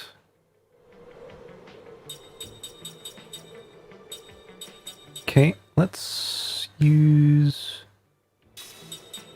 What does this do? Grants an extra skill slot to an immortal. Oh, I could have stolen one of those from the fucking thing.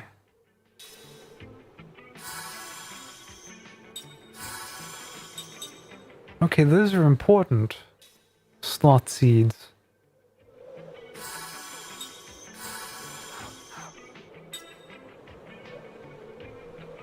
Alright. I'll keep that in mind. Steal from bosses.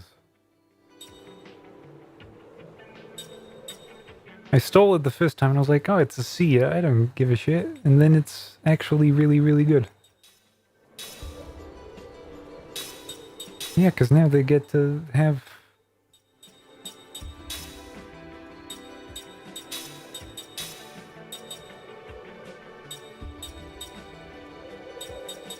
I don't know, black magic? Sure. Oh no, you don't need black magic, you can have steel.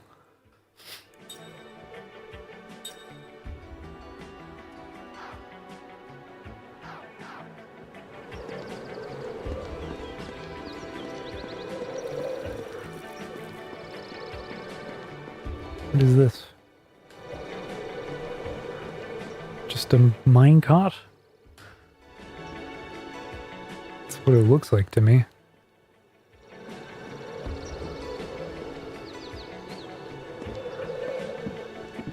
Cart track. I guess it was.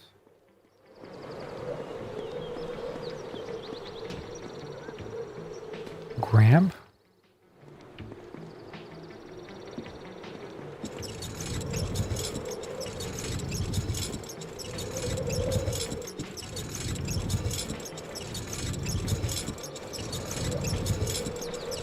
This really was the 7th console generation. Some things we can't let go of.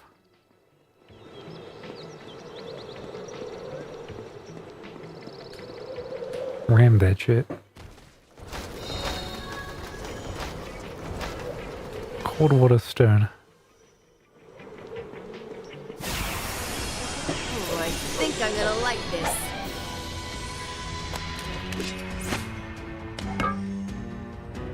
What is that? Magic pebble, and magic rock. And they were... what type? Earth. No, type magic, element earth.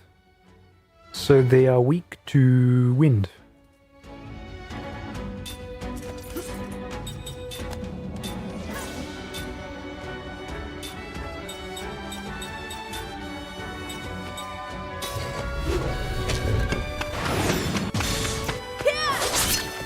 Two! 4!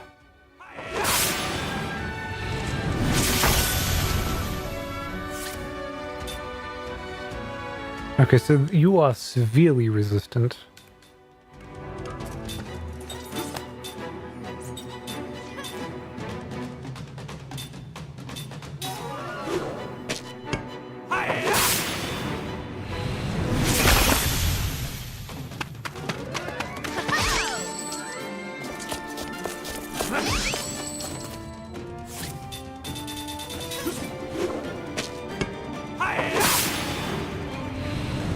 And now suddenly he's the first in the turn order. How did this happen?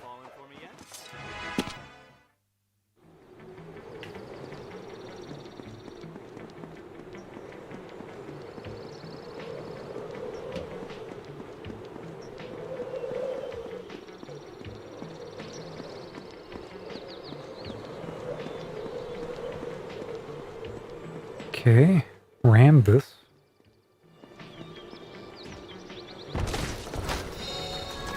And got a regular seed, which is not the cool kind.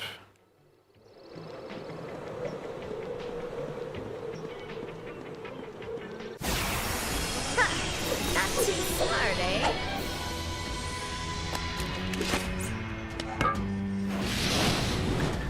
Oh, hey, buddy.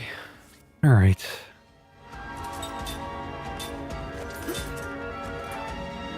See what I can steal from an owl.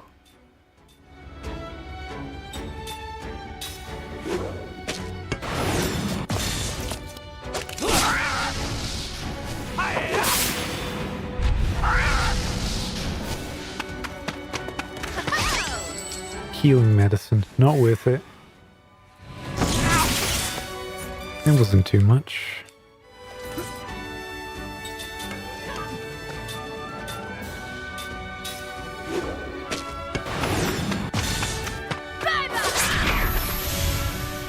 Alright. That was a close one. Good enough.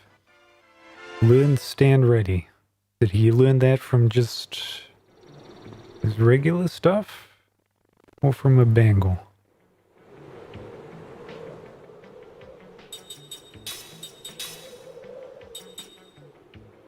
No, he's got crisis defense boost.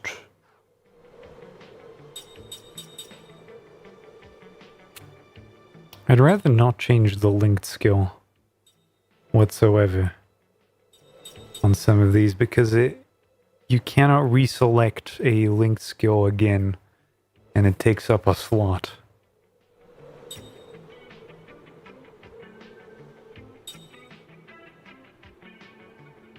I don't know, actually have I checked whether or not this is true? Whether I can use black magic level 2 with these two guys?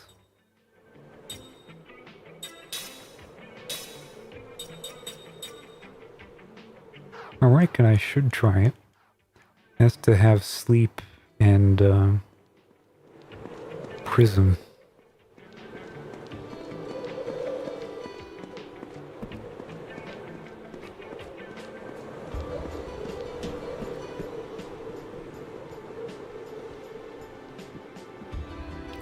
Descend.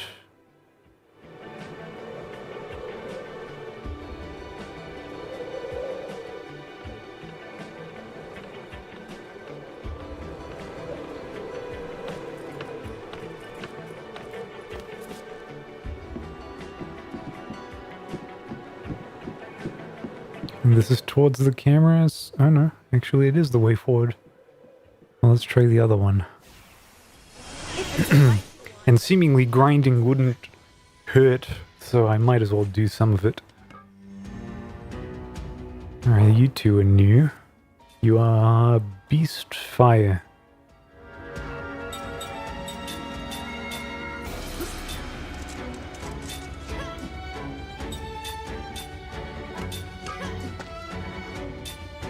Actually steal from the other one, just in case.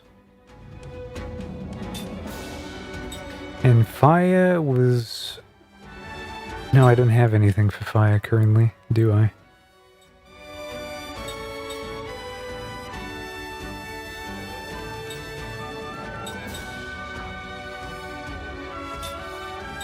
Let's try prism. Maybe it's worth it. And they delayed him immediately.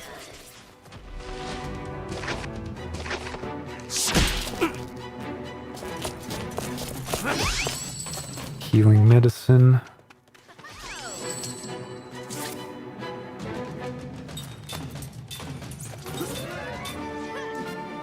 Continue casting 1 N.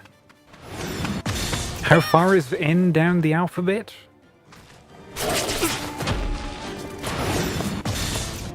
Wasn't it down to from S to H? HIJKLMN?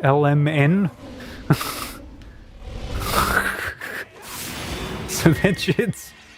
That's not getting cast, is what you're telling me.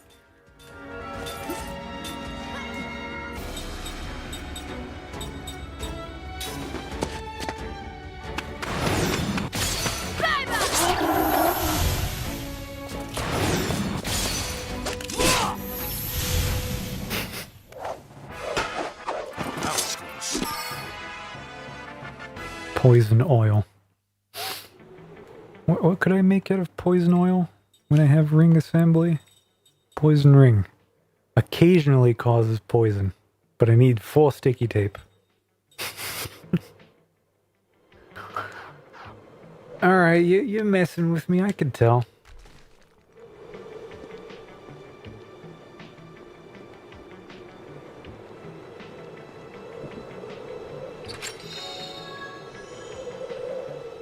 Slot seed, that's fantastic.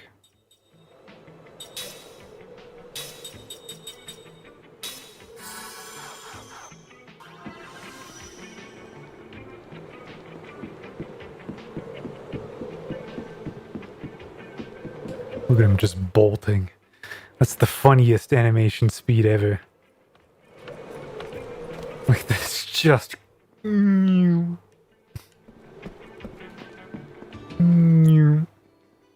Speedrunners must love this game. If it's a fight you want, you got it. What's the enemy? Oh, these two. 3 again.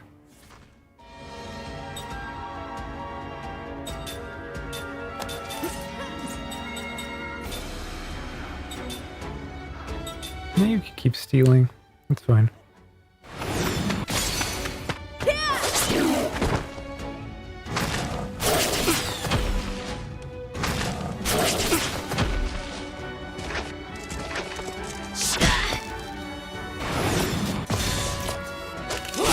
I think I'm holding it too much.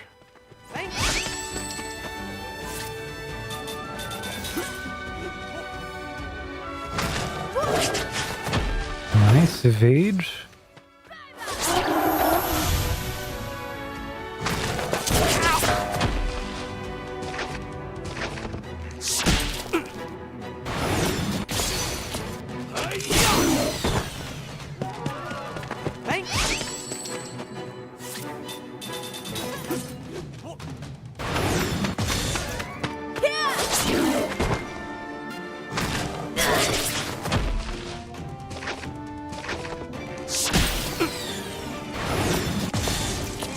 Maybe I was right the first time to use some mana for Prism.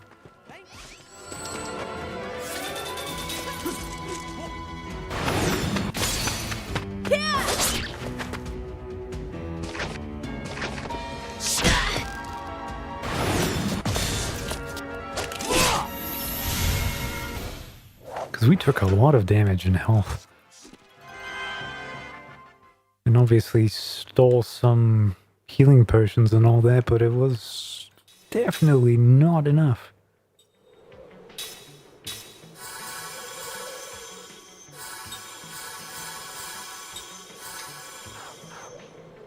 So is it worth the extra time?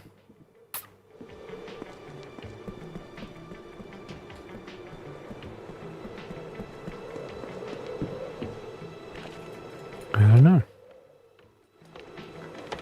Can I kick that down there? No.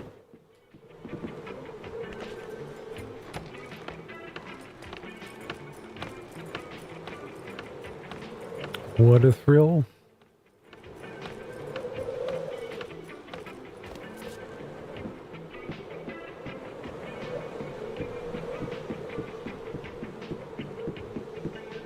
Wow. Where does this go? Can I jump for it?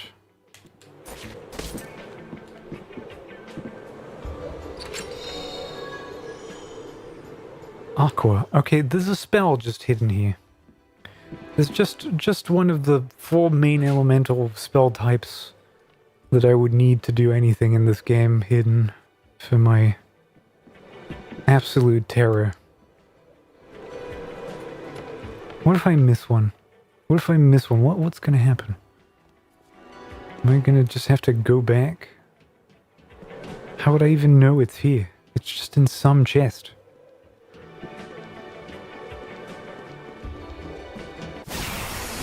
If it's a fight you want, you got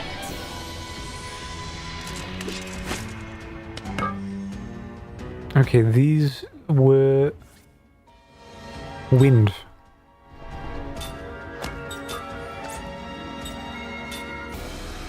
They were resistant to all physical stuff.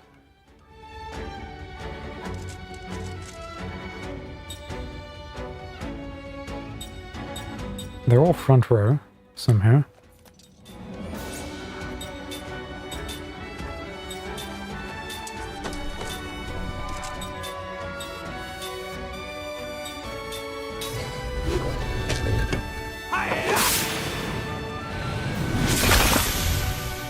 Shield effect.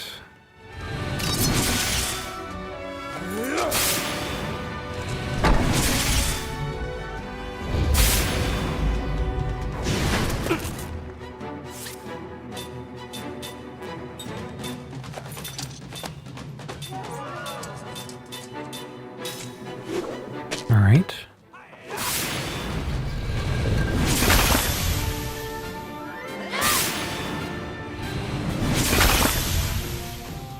So the little things give it the big one buffs.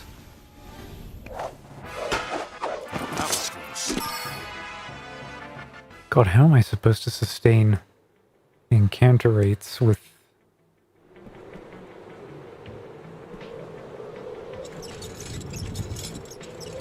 this amount of like mana expenditure?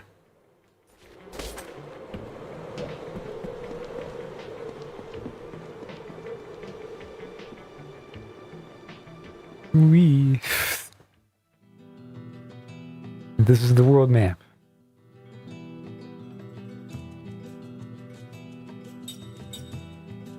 And now I can go to Grand Staff Construction Base Southeast.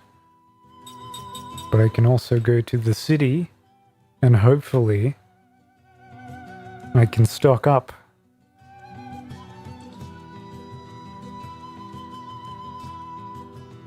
Right?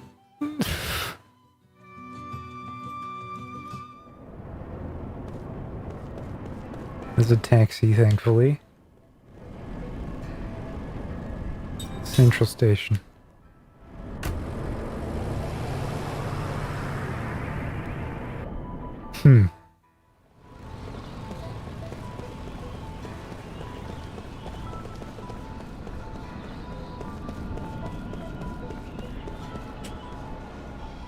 Just bolting for it.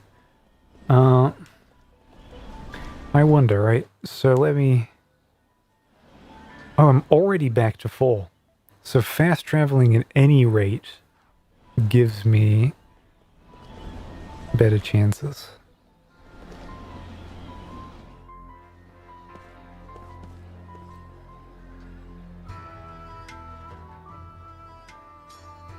Right.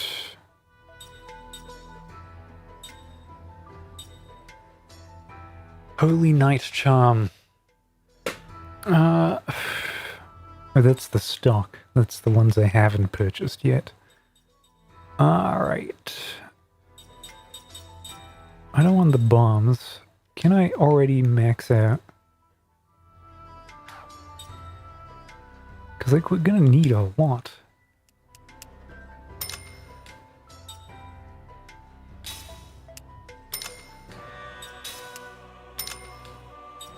Like that. Maybe the mana is a little bit too much. But, I feel like I'm just gonna need all of that.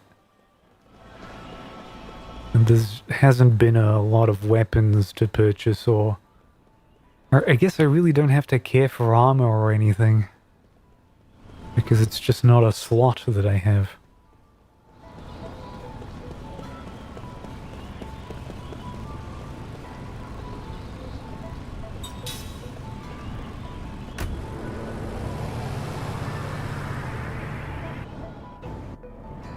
God knows, maybe those weapons are going to be fucking crazy to obtain.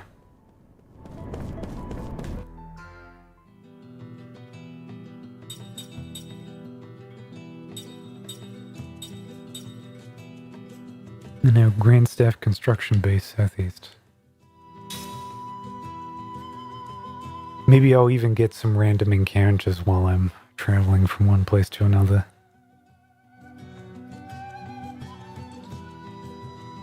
If it's like too long of a distance.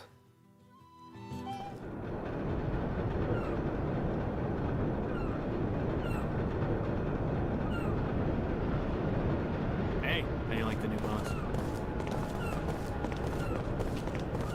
Who are you? No one's contacted you.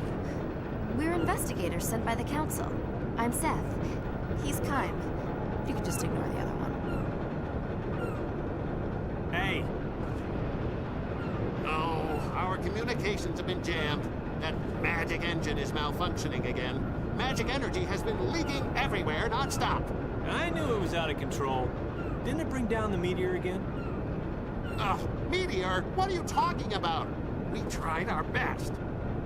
We've evacuated this site, but we did everything possible to get a control valve in place to stop the flow. 3 days ago, the runoff was unbelievable. And that's when that happened.